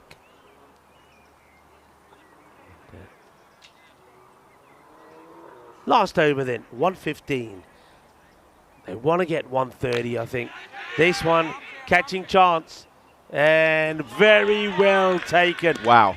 Very well taken. Well, Fahim Bharti, he's had some pain, hasn't he, with the bowling department. Remember, we've seen him go for 36 and 22. 36 in the last 22 of this. But he's taken this catch really well. A little bit concerned the way he's pulled up afterwards. But he has to take it low down. Just falls heavily on that left side. So he hits the ground quite hard with his sort of left thigh, but he'll be all right. And Iftikhar Kanal will go after playing two glorious strokes, a lovely 6 and a 4, 11 of 5, but it's a dot ball in the last. And I was saying that really you've got to be looking to get another 15 to get 130 on the board. Manpreet Sandhu bowling his first over, picks up a wicket off his first ball. Yeah, you're absolutely right. I was thinking that too. Need to get 15 off the last, 15 plus off the last, 15 as a minimum. Get into the 130s. Anything over 130 is an absolute bonus. Under 130, I kind of feel that the Antwerp Giants maybe left a few on the table if they can't get that.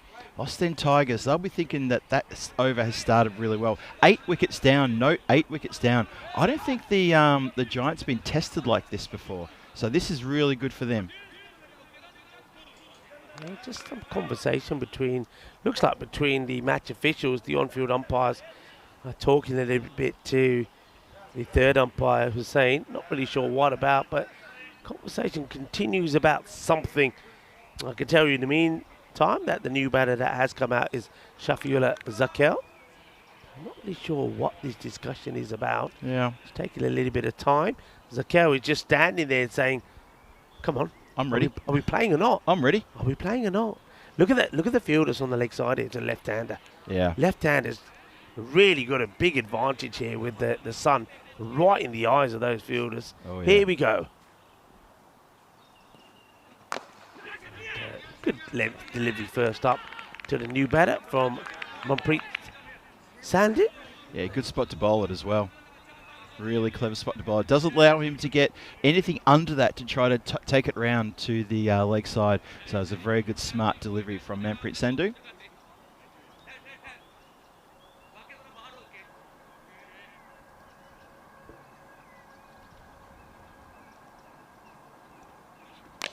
It's clipped away. It's in the vicinity of the fielders. And it looks like all of the fielders on that side off the field just have an incredible arm. We saw the one from Rafiullah, which was just amazing. Rafiullah Algzai. That throw. That throw was just that. I honestly don't think. Yeah. As we see this delivery first, I think that's okay. And you might as well turn around and try and go for another.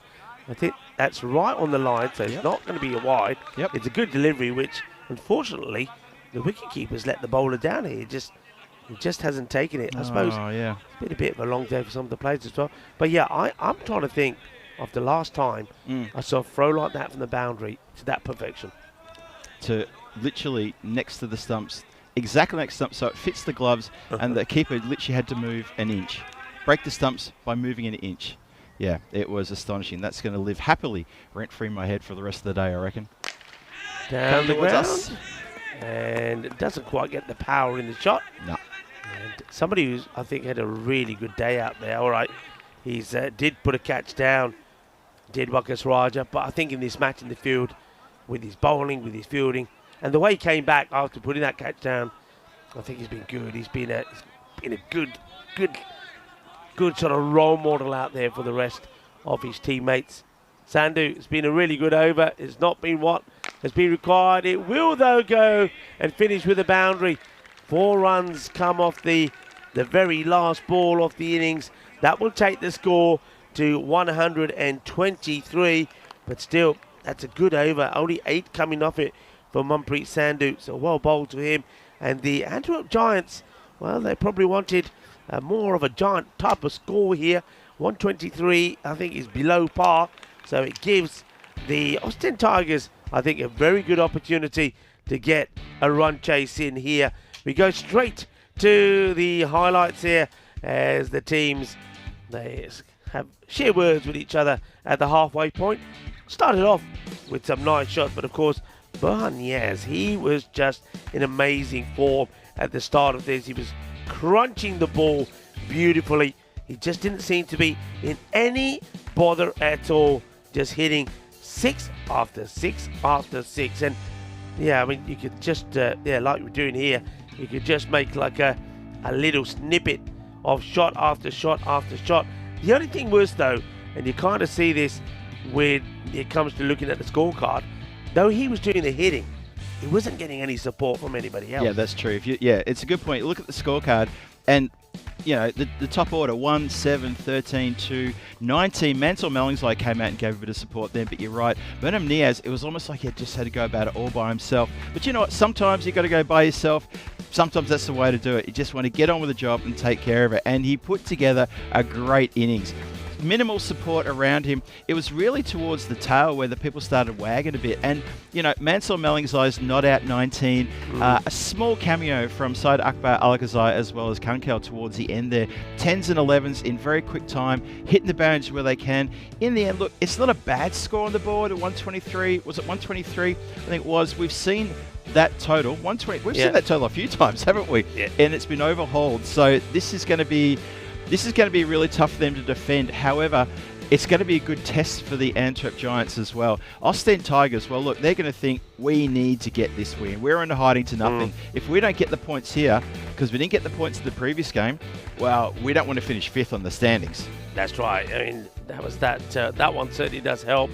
It, a big time wide, 5 runs coming off there. And then we saw this, the catch being dropped. We couldn't quite believe it because that was like a run of 2 pretty straightforward drops in a row. But, well, good players. When the chips are down, they come back fighting hard, and that's exactly what Wakas Raja did. And not just with his catching, but also with his fielding. And this one was got through the gap, raced away. Then we saw some nice hitting from Mansoor Malangzai. He was the man who was dropped on 0, so he added a good brisk 19 not out at the end of the innings. But that again was just sensational. What a great throw that was, and the bowler did the right thing by just being in the right place at the right time, pushing the ball on the stumps. But just going back to that innings though from the Giants, it just goes to show just how key that somebody like Sabah Zakil is in the side, because when he doesn't click with the bat, they always do struggle. And at the moment, they seem to be relying just a little bit too much on 2 batters. And Burnham Niaz is one of them, and Sabah Zakil is the other one. If those 2 don't click, they don't tend to get the big runs on the board that we feel that they need to get. I agree. They missed a big partnership between 2 big players there, and it shows. I agree with 100%, Rico. And that is the scorecard. So Burnham Niaz, we're talking about him at the top there, 44 from only 15 deliveries. He was going along very nicely indeed until he was given caught behind. And yeah, just that lack of support from the next few players. Try to build partnerships. Shabi Murad got 13 from 3. Came out, just went bang, bang, out. It just seemed to be a bit of a struggle there. Mansell Mellingside, he was there for a little while, but he wasn't on strike the whole time. And that 19 was very valuable. But yeah, just need a little bit more there. They've still got a score on the board of 123. It gives their bowlers something to work with. Speaking of bowlers, have a look at that. 2 for 15 from Rafael Alakazai, plus that amazing run-out throw from the boundary line that he did. Armin Shah's 2 for 25 was exceptional as well. Really, really good stuff. 1 wicket there to Wakas Raja and 1 to Manpreet Sandhu, who bowled pretty well in the end. But you can see there the follow wickets as well. That opening partnership at 47, but after that, you don't really see a big, long partnership, and that's where the problem lay. The Antwerp innings. They still got the score on the board. Is that going to be enough? We're going to find out soon enough when the run chase starts at about 7 or 8 minutes time, and the Ostend Tigers need 124 off their 10 overs. Phil G here for the European Cricket Network. And we're saying welcome you to the ECS Belgium 2025. It's been an amazing series. It's match 16, hanging in the balance. We're back at the run chase in a few minutes time. We'll see you soon.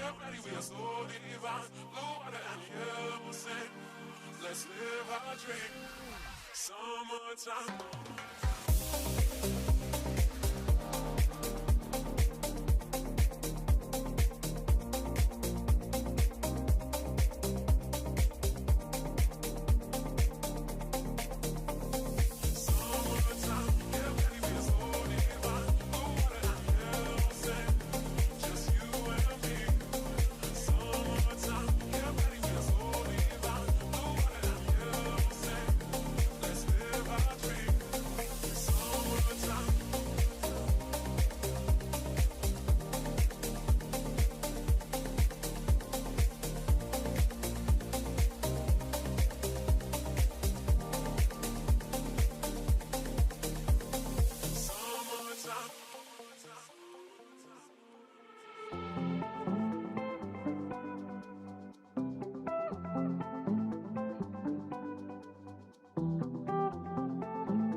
This European cricket event is proudly brought to you by HCL Software, Rado and 1xBet.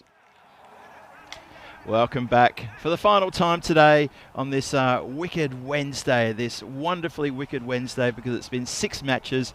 We're halfway through this 6th match here, halfway through match 16, the run chase hanging in the balance. Antwerp Giants get 123 for 8 after their 10.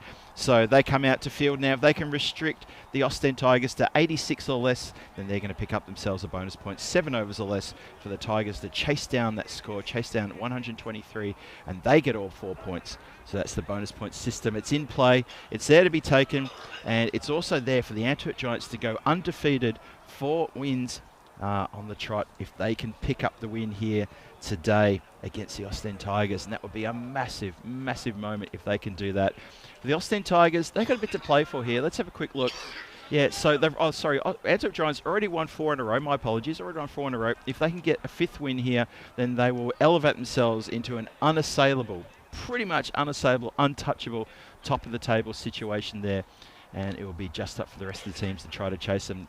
The Ostend Tigers, they're on same level points as Leeds Stallions in equal 4th place. They would love to pick up a win here, put a bit of distance between them and the teams who are nipping at their heels. And if they do get a win here, even just a 3-point win, they go to outright 2nd. That's how tight this competition is, and that's how keen we are to see the outcome of this game before we head into day 4 of the group stage. The last of the group games all tomorrow. We'll talk about those a bit later on, but we've still got this game unfolding before our eyes.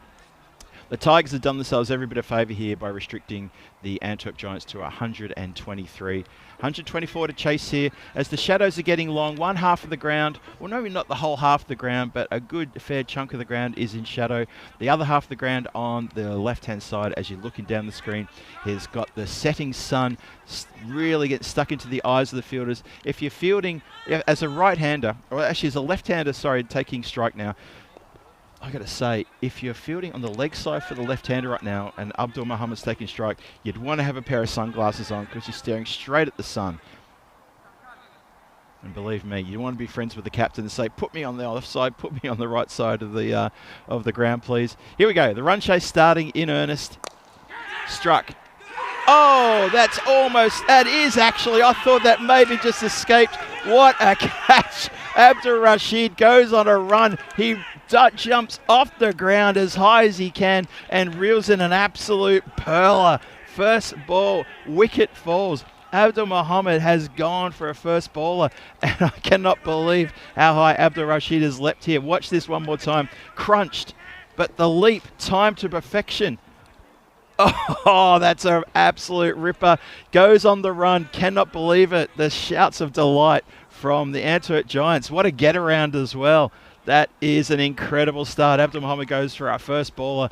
Don't see that very often. Cannot believe it.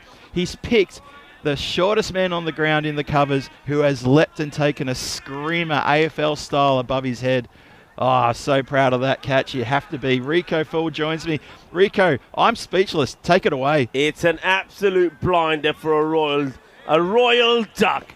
That's what that is. It's an incredible catch. It really is. He has no right to take that, and Abdul Muhammad will feel that he's the most unluckiest man in this match, as Abdul Rashid has just taken a blinder. An absolute blinder. What a start. That's incredible. After all these games we played, all the innings, all the outs, all the wickets we've had today, the longest day for the whole tournament, and he can do that on the first ball of the final innings. Incredible. That's elevated, and that's going to go over the boundary line. So the excitement and the shouting and the fun goes the other direction as the next ball gets sent out of the ground for a Maximo. This is a name I don't recognise. Sai Dippy, I think he's come in for this side. Certainly sounds like a name that one of the Smurfs could have, doesn't it, Sai Dippy? But he's clobbered that. Yeah. It's a good start. Now, I know Saitipi. He played here on Monday. He was unavailable yesterday, and he's a quality in for the Ostend Tigers. I think it's good he's in the side. He's a bit of a reliable character, and that's why he's come in at the drop of the first wicket. And he and Faisal Khalik need to rebuild here. It's almost as though Muhammad Abdul's wicket never existed, and they start off at 1 for. That first amazing delivery of that. Abdul Rashid got so high, and I know we're not far from the airport. I reckon even air traffic control said for a moment, hang on, what was that?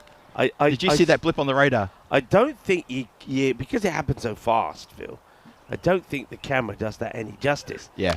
Yes, we see that one worked away. It should be fielded there on the boundary. Yeah, the camera doesn't do it any justice. That was just an incredible catch. Yeah, but to see it live at the ground was something else. It's a shame. Hopefully it was caught nice live at full speed, but we caught it so lovely from where we were standing in our vantage point. What an amazing display that was. 8 for 1. Up in the air, shouts to catch it. And taken, Sabir Zakil gives a little bit of the old oogie woogie, a little bit of the old rumba there as he celebrates a good catch. He is a very excitable character, is that man, and he takes an absolute ripper. Watch this one more time. You're going to enjoy this, Rico. Watch this. And yeah, he's shaking it, isn't he? He's shaking it. He's wiggling it just a little bit. That's the way to do it. And Sabir Zakil didn't have the best of times there with the bat himself. And nor does TP. He comes out there. So TP, he gets one good shot away, but now he has to go. So TP goes for 7 to 3.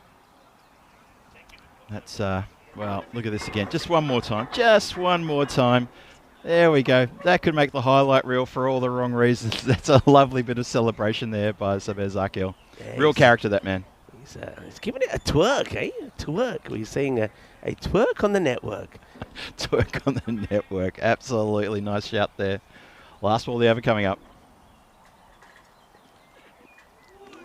Ooh, shouts of ooh on the ground. That wasn't just me. That was a genuine ooh. And that wasn't a plane going overhead. That was all 11 of the Antwerp Giant fielders saying ooh, so close there. 5 matches since the golden ball.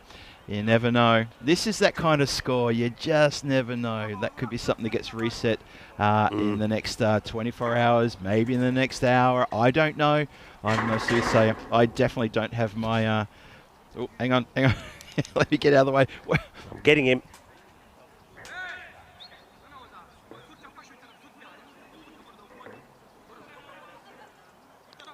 Okay. Don't you panic about it. No, no. I am 4-1 up on you today. Can I just say, 4 + 1 = 5. 5 matches. It's another one. Come on, get out of the way. You're in trouble here, Phil G. I mean, good job. This is the beauty of the comms cam not working. Andrews can't get me at my worst with my tennis skills. Phil G's just run out of the cube here. Hi-ya! Diving for cover here. Oh, dear. They used to call me Jesse Chapel Full, you know, when the mosquitoes were in town. No mosquitoes survive. Listen, I don't welcome mosquitoes or spiders into my home. If they come in, they've got to deal with Jesse Chapel Full. And the flip-flop did the job. But I should have had one of these when I was young. I would have had a field day. Come on, get Ravi with it. Get him. Ravi's wearing the beautiful European cricket jumper. I wonder if we're going to have to show the boundary first, but let's try and get a bit of Ravi modelling the ECN jumper. And Ravi Panchal has got the ECN jumper on. That's the 4 runs from Khalik. Now let's see if we can get a bit of Ravi on the camera. I hope we get... No, get it from the tower, no. Looks like he's already made his way around. Okay, back to live action then. Shafiullah, he's on to bowl. 52 to 48%. I'm liking this. Ooh. How many? There's so a lot close. of ooh. This is the ooh-ah match. It is indeed, but I tell you what, that was a genuine ooh. Have a look at this one again. Well, John Hesham saying gotcha. You're talking about gotcha when I got the wasp? I know you're not, but I did get the wasp as well. Can I just say, I'm on fire with the wasps today. That gets played away. Just going to be a single. I'm pretty good with the old table tennis, but I mean tennis I used to play years ago. I wouldn't say I was good. Rico, you could never serve, but table tennis is all right. You've been impressive with the fly swatter. I'd take nothing away from your efforts here. I introduced you to it only yesterday, I think it was, but today you have mastered it. I like that. I think I have to get one now. Now you got me on the.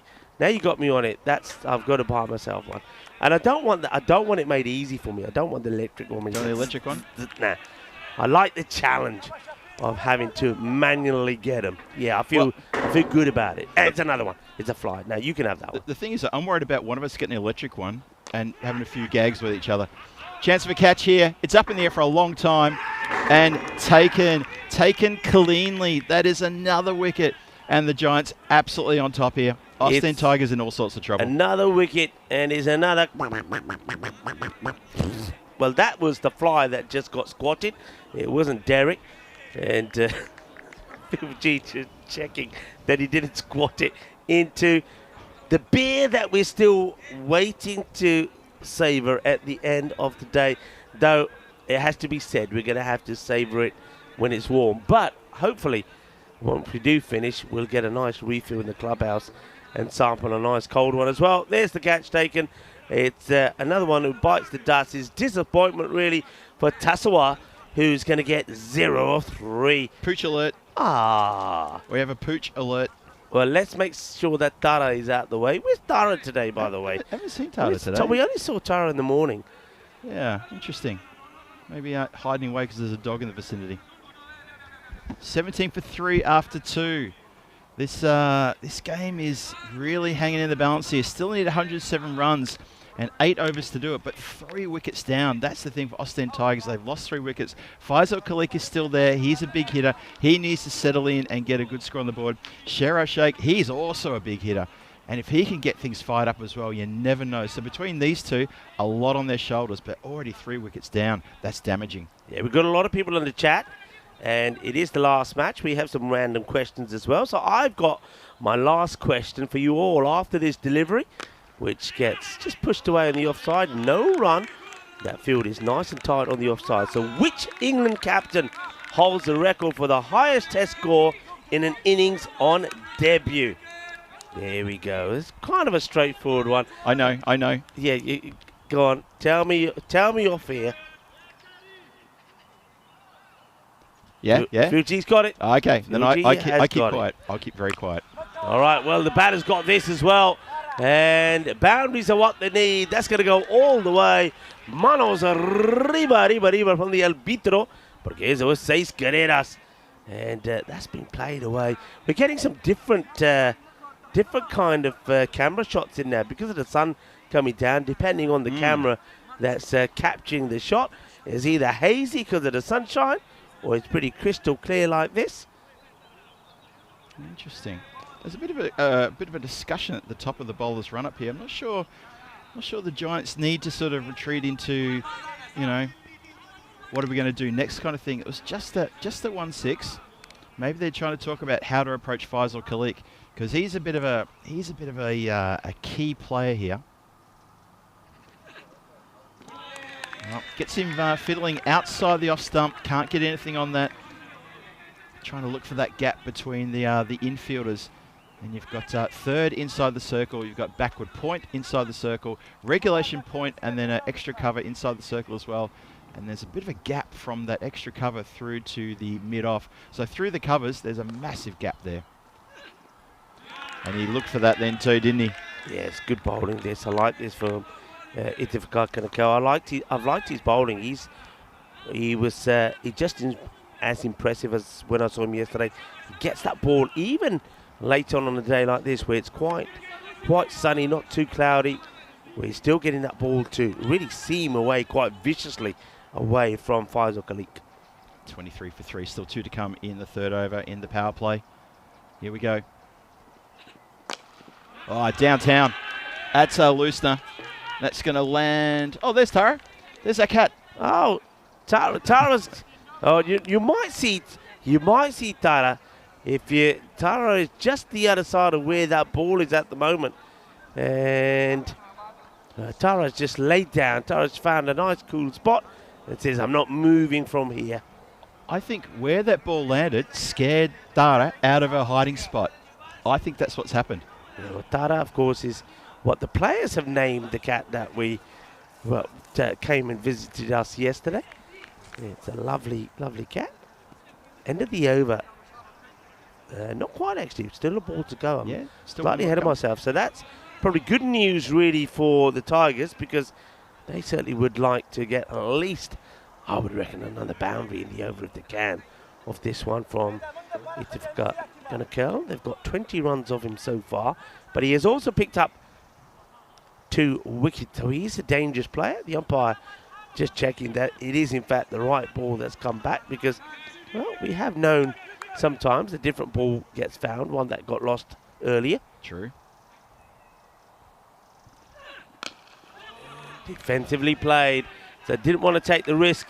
29 for 3 then at the end of the power play. We'll have a look at the difference, and it's quite a big difference actually, almost some 20 runs, 19 runs separating where the two teams are. And while you have a look at that, I want to talk about this 1908, the birth of one of the major figures of women's cricket for 2 decades, from the 1930s, a fine opening bat and the most outstanding wicketkeeper of her generation.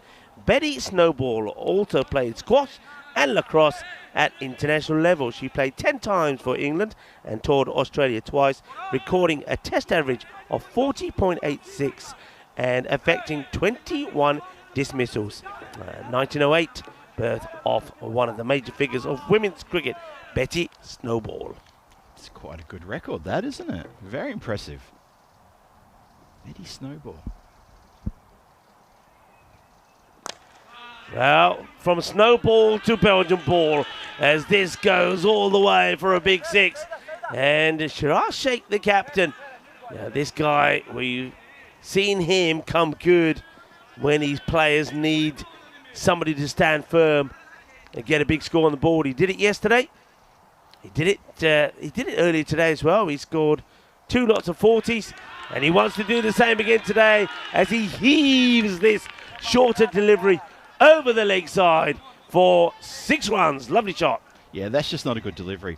And, you know, at Sheffield, his first over went for only 5. This over's already gone for 12, and it's only 2 balls old. So he needs to readjust here and just have a think about how he's going to bowl these next deliveries. Shiraz Sheikh, don't let him out of his box. Keep him tied down, and you'll get his wicket. And they're letting him get away now. Allows that one to bounce. Might have thought that was going to be a wide. Wasn't a wide. Umpire had close scrutiny of that one, so it's a dot ball is snuck in there by Shafiola. I think we've discovered that this time off.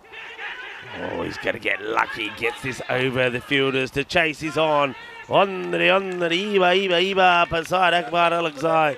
Can't get there. Kafi cautious. Get the Kafi Padya. But Joka Lagia. 4 more. Yeah, I think this time of day is when the Wasps really come out with a vengeance. They're all over the place at the moment.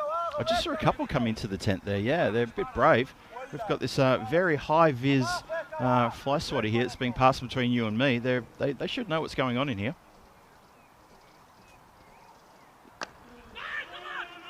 Oh, no. Nicely blocked out.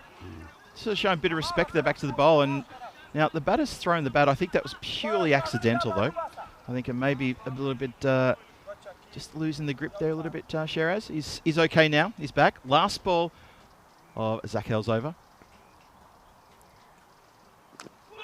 Oh, what a ripper.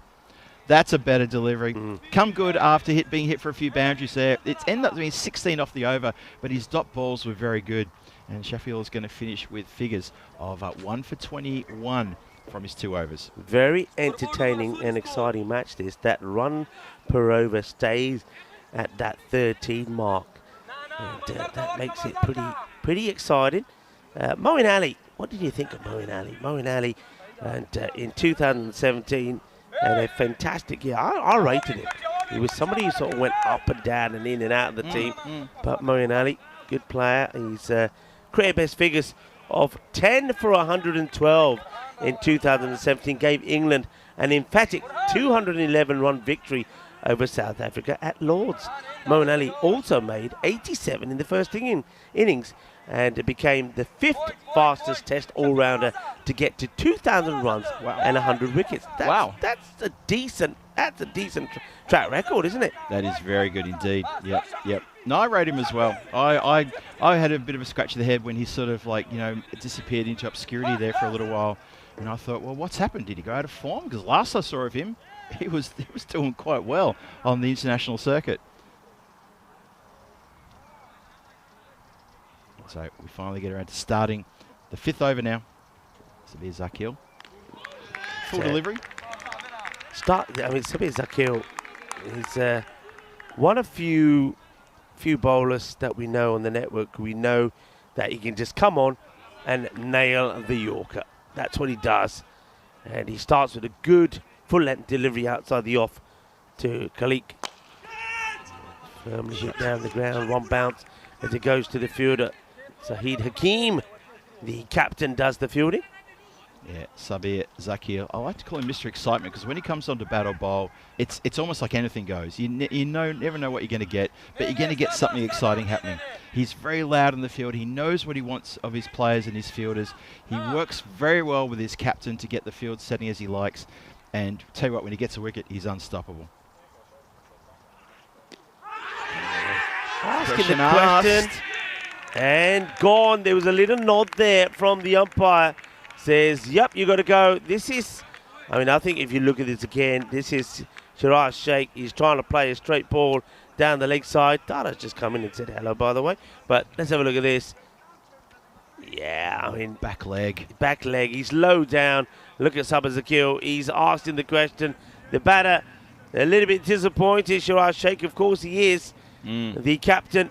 But he's going to have to depart. He has to accept the decision from the umpire. I think he's low down here. I know the ball doesn't hit him on the pad. He hits him on the upper leg, but he's pretty low. And all I'll say on this, the ball doesn't have to hit middle. And I still think that ball is probably going to go on and clatter the leg stump. So I think that's a fair call. It's another wicket that goes down. 4 down now, 46 for 4. But most importantly, they've got the big wicket off the captain. Waqas Raja now comes in at number 5. And there's something about this guy today. Maybe he can be the hero with the bat. Clip down the ground, just going to be the one. Sabir Zakil searching for a second. He's not satisfied with one. He wants to get a second one here. Like I said, he comes on a bowl, he comes on a bat, something happens. He's just got that way about him. So he's got a wicket. He's got 2 runs against his name so far. 2 more balls to come in this over. Bowling against Faisal Khalik. How much would they love to collect his wicket right now? Khalik, 19 of 13. And going to get quite a wide one here, which the umpire does call. One thing I've noticed in this innings is that they've just been a little bit reluctant to take some of those singles. There's been, early on in the innings, there's been balls that have been pushed out to the offside, which other teams have turned into singles. They just haven't been as quick to go. And, well, maybe because they don't want singles, they want boundaries. That's been hit pretty well. That's a lovely strike. That is going to go a long way. It goes into the woods behind us. And they're going to have to get right in there and find it. It's a lovely strike. Just a whipping action to smack that one down the ground. That's a really good hit, that one. And Zakil, it's a little bit filthy with himself. He knows he's put that in the slot. And he's probably also thinking, you know what, I would have done the same. I would have absolutely launched that one as well. So the 50 up as well, 54 for 4. Still chasing a big total though. 70 still needed from 31. That run rate required, it's only just over 13.5, so it's definitely not out of realms of possibility. It's still definitely in touching distance. It's in touching distance. It's still one of those that has the tingles. Few people tingling. Nobody's mentioned it in the chat just yet, but I think it's definitely on. And oh, good delivery. That's that Yorker. And well bowled, well played. Faisal Khalik has got to be probably the key here. If he can stick around, he's got 25 now, score another 30, 40 runs. And they're in with a great chance to get a victory. A victory that they're definitely after. Remember, we've been talking about the way the standings are looking as that over comes to an end. And a recap, first of all, of what's going to be happening tomorrow in Bulgaria. Of course, Shaban will be there talking you through the action of the start of the T20 internationals featuring the men. Bulgaria will entertain Gibraltar first up, and then Bulgaria will also play against Turkey. And of course, the Turkey men will be hoping that they can do what the women did there, who of course were crowned the champions a little while ago. Wide ball called here from Mazar. Now this guy, and when I saw him bowl this morning, in the मैंने देखे काफी मजा आ गया. He bowls so well. Yeah. Bowls round the wicket, but he creates issues. Bowling to Raja. Raja plays him pretty well, but he hits this too well. Straight to the fielder. But that's an example of what I'm talking about when I'm saying about the singles. Other teams have been taking these. Other teams, somebody like Khalik, who's the key batter here, Khalik would have been backing up and he would have been there. Yep. It doesn't get taken cleanly. The fielder's got to deal with the sun on that side. I think you've got to be taking these singles. Well, well, no single there. That is a devastating hit. Straight over every bit of protection, boundary and fence there. That's a big Maximo there from Waqas Raja. And that's what he can do. Clobbered. So the Tigers, remember, they are a team at the moment that are in that 4th spot. They're on the same number of points as the Stallions, who have played a game more than them. It's another biggie. I did say there's something about this guy, Waqas Raja, in this match. He just came into it and he's in some sort of groove. His mindset is right. Seeing him when he bowled, seeing him when he fielded. He looks the danger man, and he just clubbed 2 big sixes of Mazar, who now changes his bowling action. And that's what happens, you see. When a batter gets hold of a bowler and rocks his confidence, the bowler then tries to change things. And now Mazar, who bowled brilliantly well bowling around the wicket, is changing his action and coming right arm over. Yeah, Raja has forced this from the bowler. And he does that too. He does it again. Balle, balle, balle. Ginna sona. Shaka lagya que guay. Que genial, que grande. Eso es como me gusta. Boom, shaka, boom, boom, boom. And that's the 3rd. Has it got an answer to it? It'll go back around the wicket. It's been rattled. And that's going to go all the way to the boundary. He's given us runs off the bat. He gets a little bit of an inside edge on this as he charges down the track. And this over is exactly what the Tigers needed. 24 of it with still a ball to go. How about that? This is quite an incredible display here. And a little bit of luck runs your way. Doesn't matter. You take that luck and you keep running with it. Big over this one. Gets a dot in finally. Waqas Raja, a little bit upset with himself. He knows that was an opportunity again to capitalise and maybe get a bit more. 24 off the over. It's now 46 needed from 24 deliveries. The run rate required has come right down to only 11.5 per over. They've got many wickets in hand. They've lost 4 wickets. You can see the wickets they've lost haven't really added too much to this score total. Shero Sheikh was looking dangerous at 16 from 7, but now Waqas Raja 23 from 7. And Faisal Khalik has been there since the very start. He's got 25 and 15. They are looking, after that over, they're looking pretty good now. And this is a good test for the Antwerp Giants sitting top of the table. They're being properly challenged here by a team who are absolutely desperate to pick up a win here to hold that 4th position in the standings. A big test coming their way in the next few overs. Yeah, big time. Really big time. So just to recap, the Giants top of the standings playing the 5th match. They'll have 1 to play tomorrow. They're on 13. Up in the air, gets up off the ground, gets fingertips to it, but can't A, take the catch, or B, stop the ball going to the boundary. Let's see it again. Tremendous effort from the fielder, but can't stop it. It goes and races to the boundary. Good fight back this now from the Tigers, also known as the Smurfs. That's the Smurfs we know were born here in Belgium. Sabazakil, you won't like the fact that he goes for 4 off his first ball of the 2nd over. In he comes again. Good delivery. Yorker length pushed away.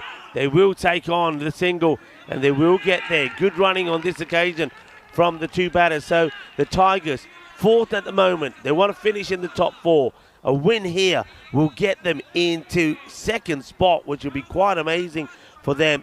But you will see that a point will be picked up by the Giants as well. So they will stay top. But this is a match which is all about the Tigers. A win here for them would be crucial. Absolutely massive. Try to lock in that place. Try to hold that place tonight to be in the top 4. And that's going to be huge for them.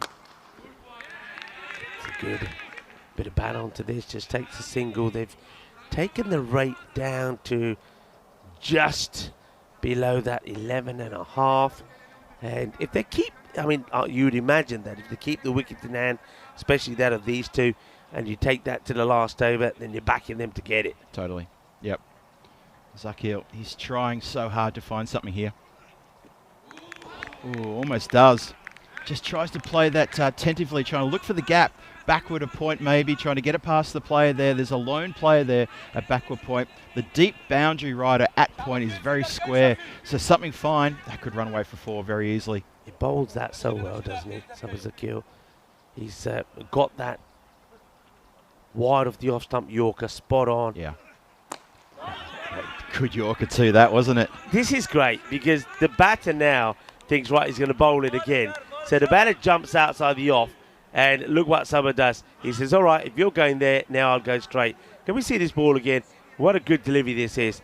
So you see the batter jumping outside the off, watch the batter go, and he says, all right then, I'll just in-swing it into you. Great bit of cricket. Terrific.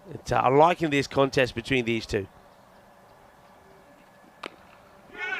So he played with soft hands, straight to the player, goes the bowler's end, there's no one at the stumps. I got it for a minute. No. Oh no! Oh no! It's You going to wouldn't go believe for it. 4. Oh my goodness, Rico! Oh, hands on heads around the ground, including us. Oh my goodness! You wouldn't believe it. They take on the run. In comes the throw. Nothing wrong there. That's where the problem is. The backing up. The backing up goes pear-shaped. Pressure starting to take toll here. And the Giants, or maybe they're starting to lose their bottle a little bit. Now, that for me is probably 5 runs. So this is where the umpires have to make sure that the right batter is on strike. So have a look at this. Yeah. Do they complete the first run? That's the question.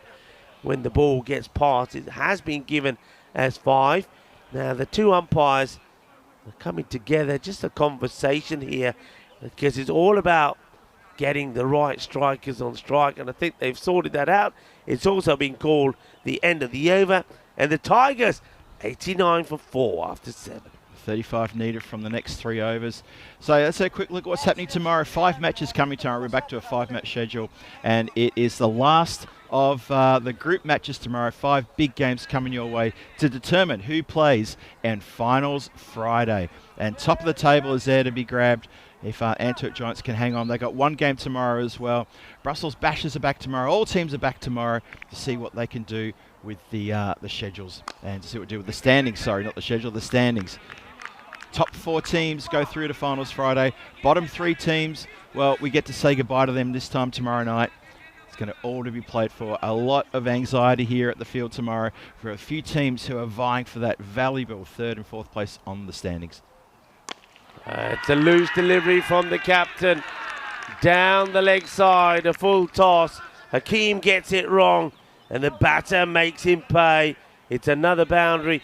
And going to give you till the end of this over. I know that Phil G got this within seconds of me asking the question.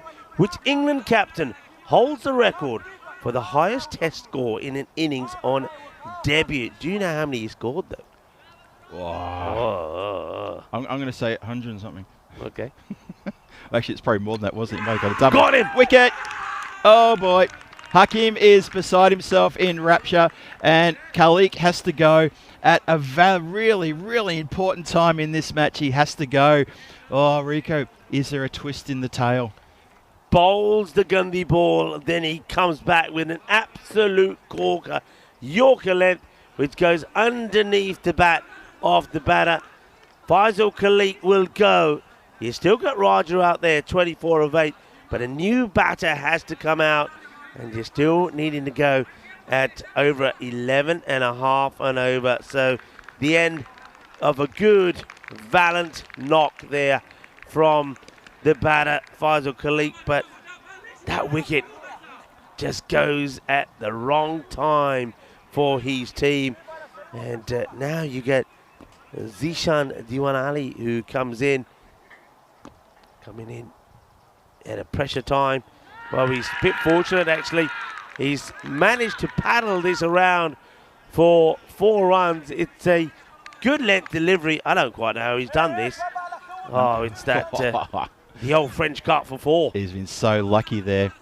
Now have a look at the setup of the field too. The closest fielder is backwards square.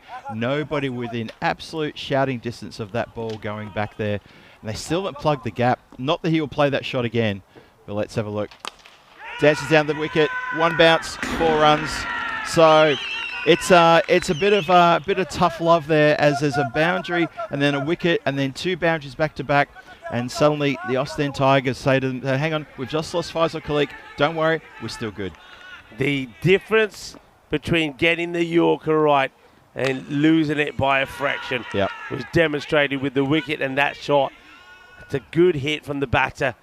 And already, you would have to say, Diwan Ali already has made a big impact in this match by getting 9 off 3. Right, end of the over, 104 for 5, 20 needed in the last 2. The Tigers surely favourites. The answer to the question then, and it happened, of course, I've already mentioned about Moeen Ali when he took 10 for 112 and gave England that 211-run victory over South Africa at Lords in 2017. But at the same time, the New England captain, Joe Root, might have been thinking about many things during his 190, the highest by an England batter on captaincy debut.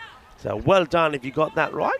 That was in 2017. At the same time that we mentioned that Moeen Ali took that great 10 for 112, scored 87, and became the 5th fastest Test all-rounder to get to 2,000 runs and 100 wickets. So plenty of things happened in 2017.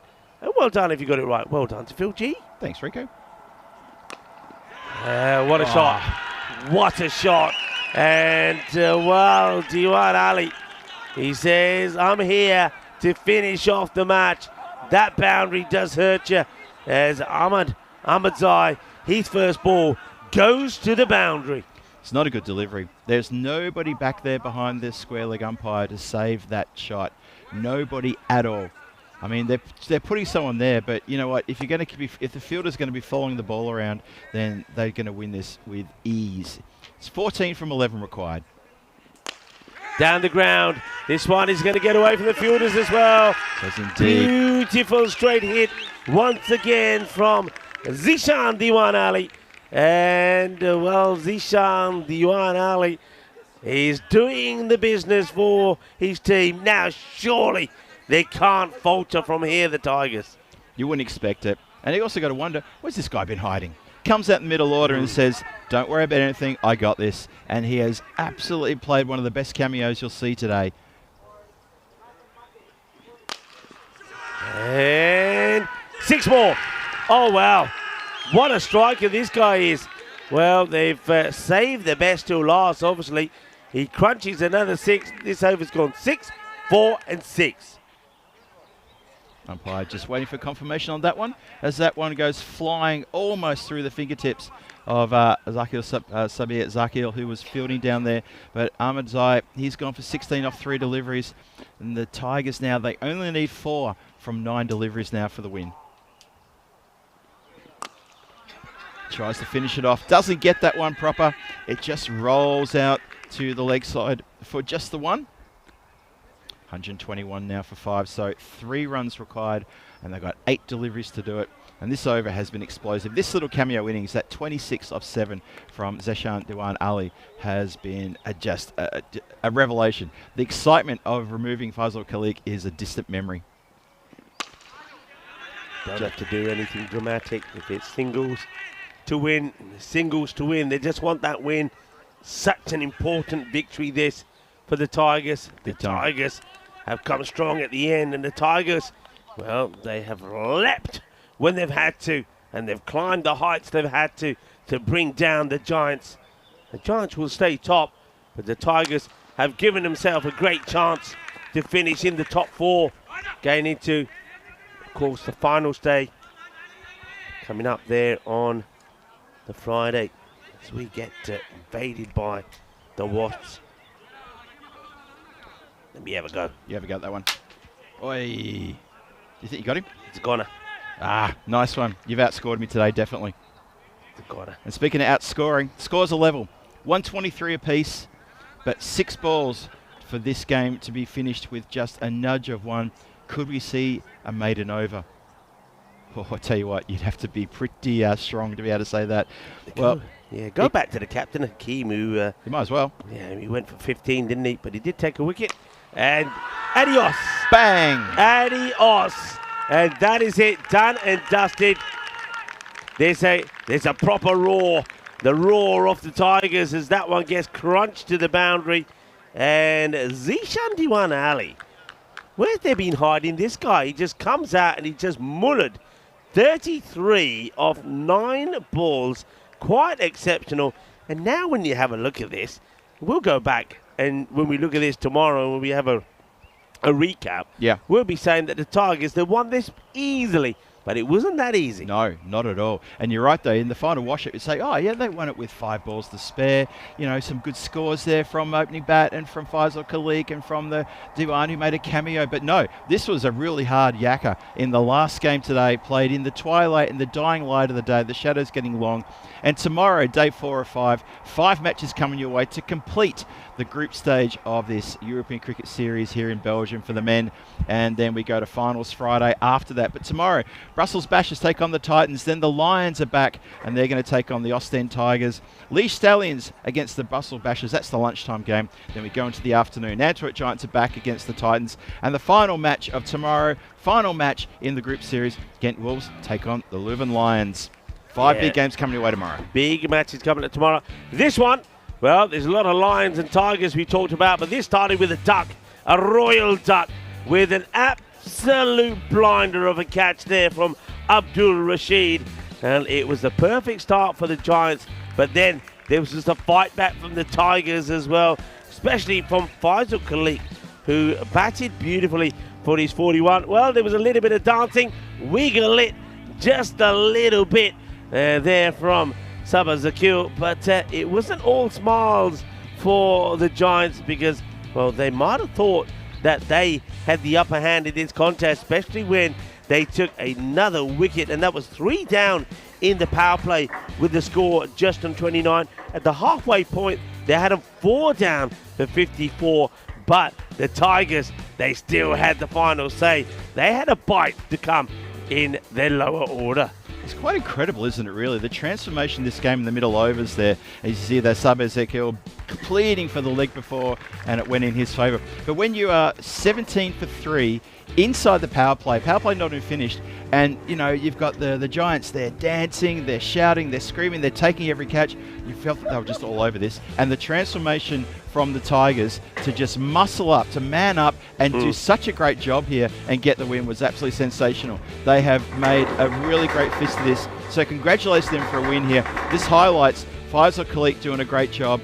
And you know what? Just the bowlers just struggled here. They really struggled. This was the 5. That to me was the turning point in the game. Yeah, everything after that just went to pot. I think you're right. I think once that happened, you started to see for the first time really that the Giants started to get at each other. Hakeem there, he got hit for a boundary. It was a bad ball for 6. Then he comes back with a wicket. We thought, okay, I think it's going to change over here now. But they wouldn't because, but he started with that little fluky 4, did Zishan Diwan Ali, but he came back and he muscled the ball to the boundary. And that little partnership between him and Waqas Raza, who finished on 25, and Zishan Diwan finished on 33, was quite exceptional. It really was amazing hitting.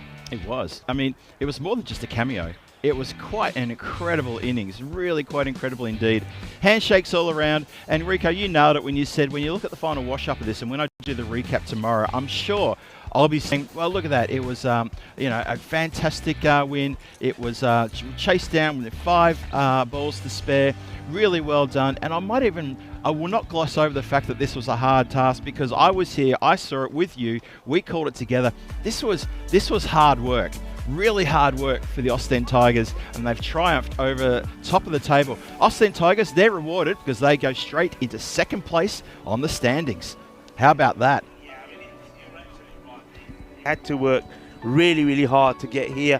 It was never going to be easy.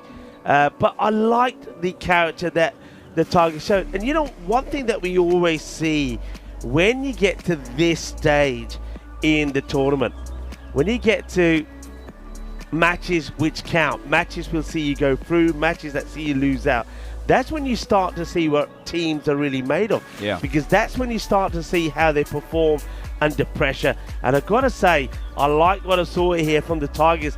There would have been a few question marks about their depth. There would have been a question marks about their strengths. Do they have what it takes to come back if they lose a couple of those batters a bit early on? And you know what? They said, yes, we do have what it takes by getting that win. That is a massive win, and that win there just alone could be enough to get them in the top 4 finish when it comes to the end of tomorrow. I totally agree with that. That kind of momentum, you take that into the next day, you take it into the next match, and look, they've got a couple of games tomorrow. It's going to be so important for the Tigers to really build on this momentum. They lost the game before this as well, and that was a pretty bad loss. It was a bitter pill for them to swallow. This, they'll be celebrating tonight, but keep a lid on it because they've still got more tomorrow, and then it's finals on Friday. But you're right, that's something that they will bottle, hold it close to heart and say, we beat the guys on top of the table. When we play in the finals, and they will play in the finals, they will remember that, and they'll be thinking, we beat them just on Wednesday night. That last game, we can do it again, and we can be ECS winners, play our cards right, do the right thing, and really, really pull together as a team, as a unit, and they pull in together as a team, and I think that's a great sign. Yeah, it's a great sign. We've had a great day here today. It's been a long day. I started the morning saying that I felt that it's going to be a day where the batters would be in command. I really did have a feeling that we were going to see some big high scores in today. But in fact, we only had the one match where the team batting first scored over 150, and that was chased down, in fact. It was indeed, so it was very much a bowler's day. We had so many bowlers. I've lost count of the number of bowlers that were on a hat-trick. But you know what I will remember this day for? What's that? We talk a lot about maybe it's going to be the batters. We did see some good bowling. We also saw some good batting. We saw an incredible knock in the 90s. Don't forget about that. Yeah, Sherry Butt. And Sherry Butt, come on. Sherry Butt was the man who bought these beers for us. Now, Sherry, we didn't have them because we said we'd have them at the end of the day. Now, we are in Belgium. Belgium is known for its beers. Apparently, there's more than 1,500 varieties of beer in Belgium. So, listen, it's been a long, hard day. I think we deserve these. So, cheers. Well done to you. Cheers and well done to our viewers. Cheers and well done to everybody here at the ground on a very long day, from the umpires to the ECN crew to Two Circles. E-Mans, because our comms cam, the technology couldn't handle 6 matches, E-Mans is now standing here in front of us with a camera. So E-Mans, cheers to you and to Two Circles. But also, cheers to our viewers around the world, particularly to all of you that have been watching on the YouTube chat. You've been absolutely brilliant. Your interaction today has been great. Not just here, of course, in Belgium, but also in Bulgaria. So I know that the music is playing for the highlights. I know that though it's warm, this beer is looking very tempting.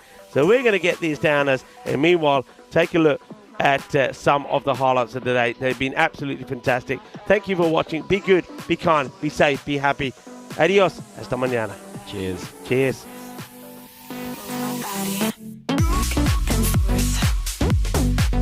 Body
body back.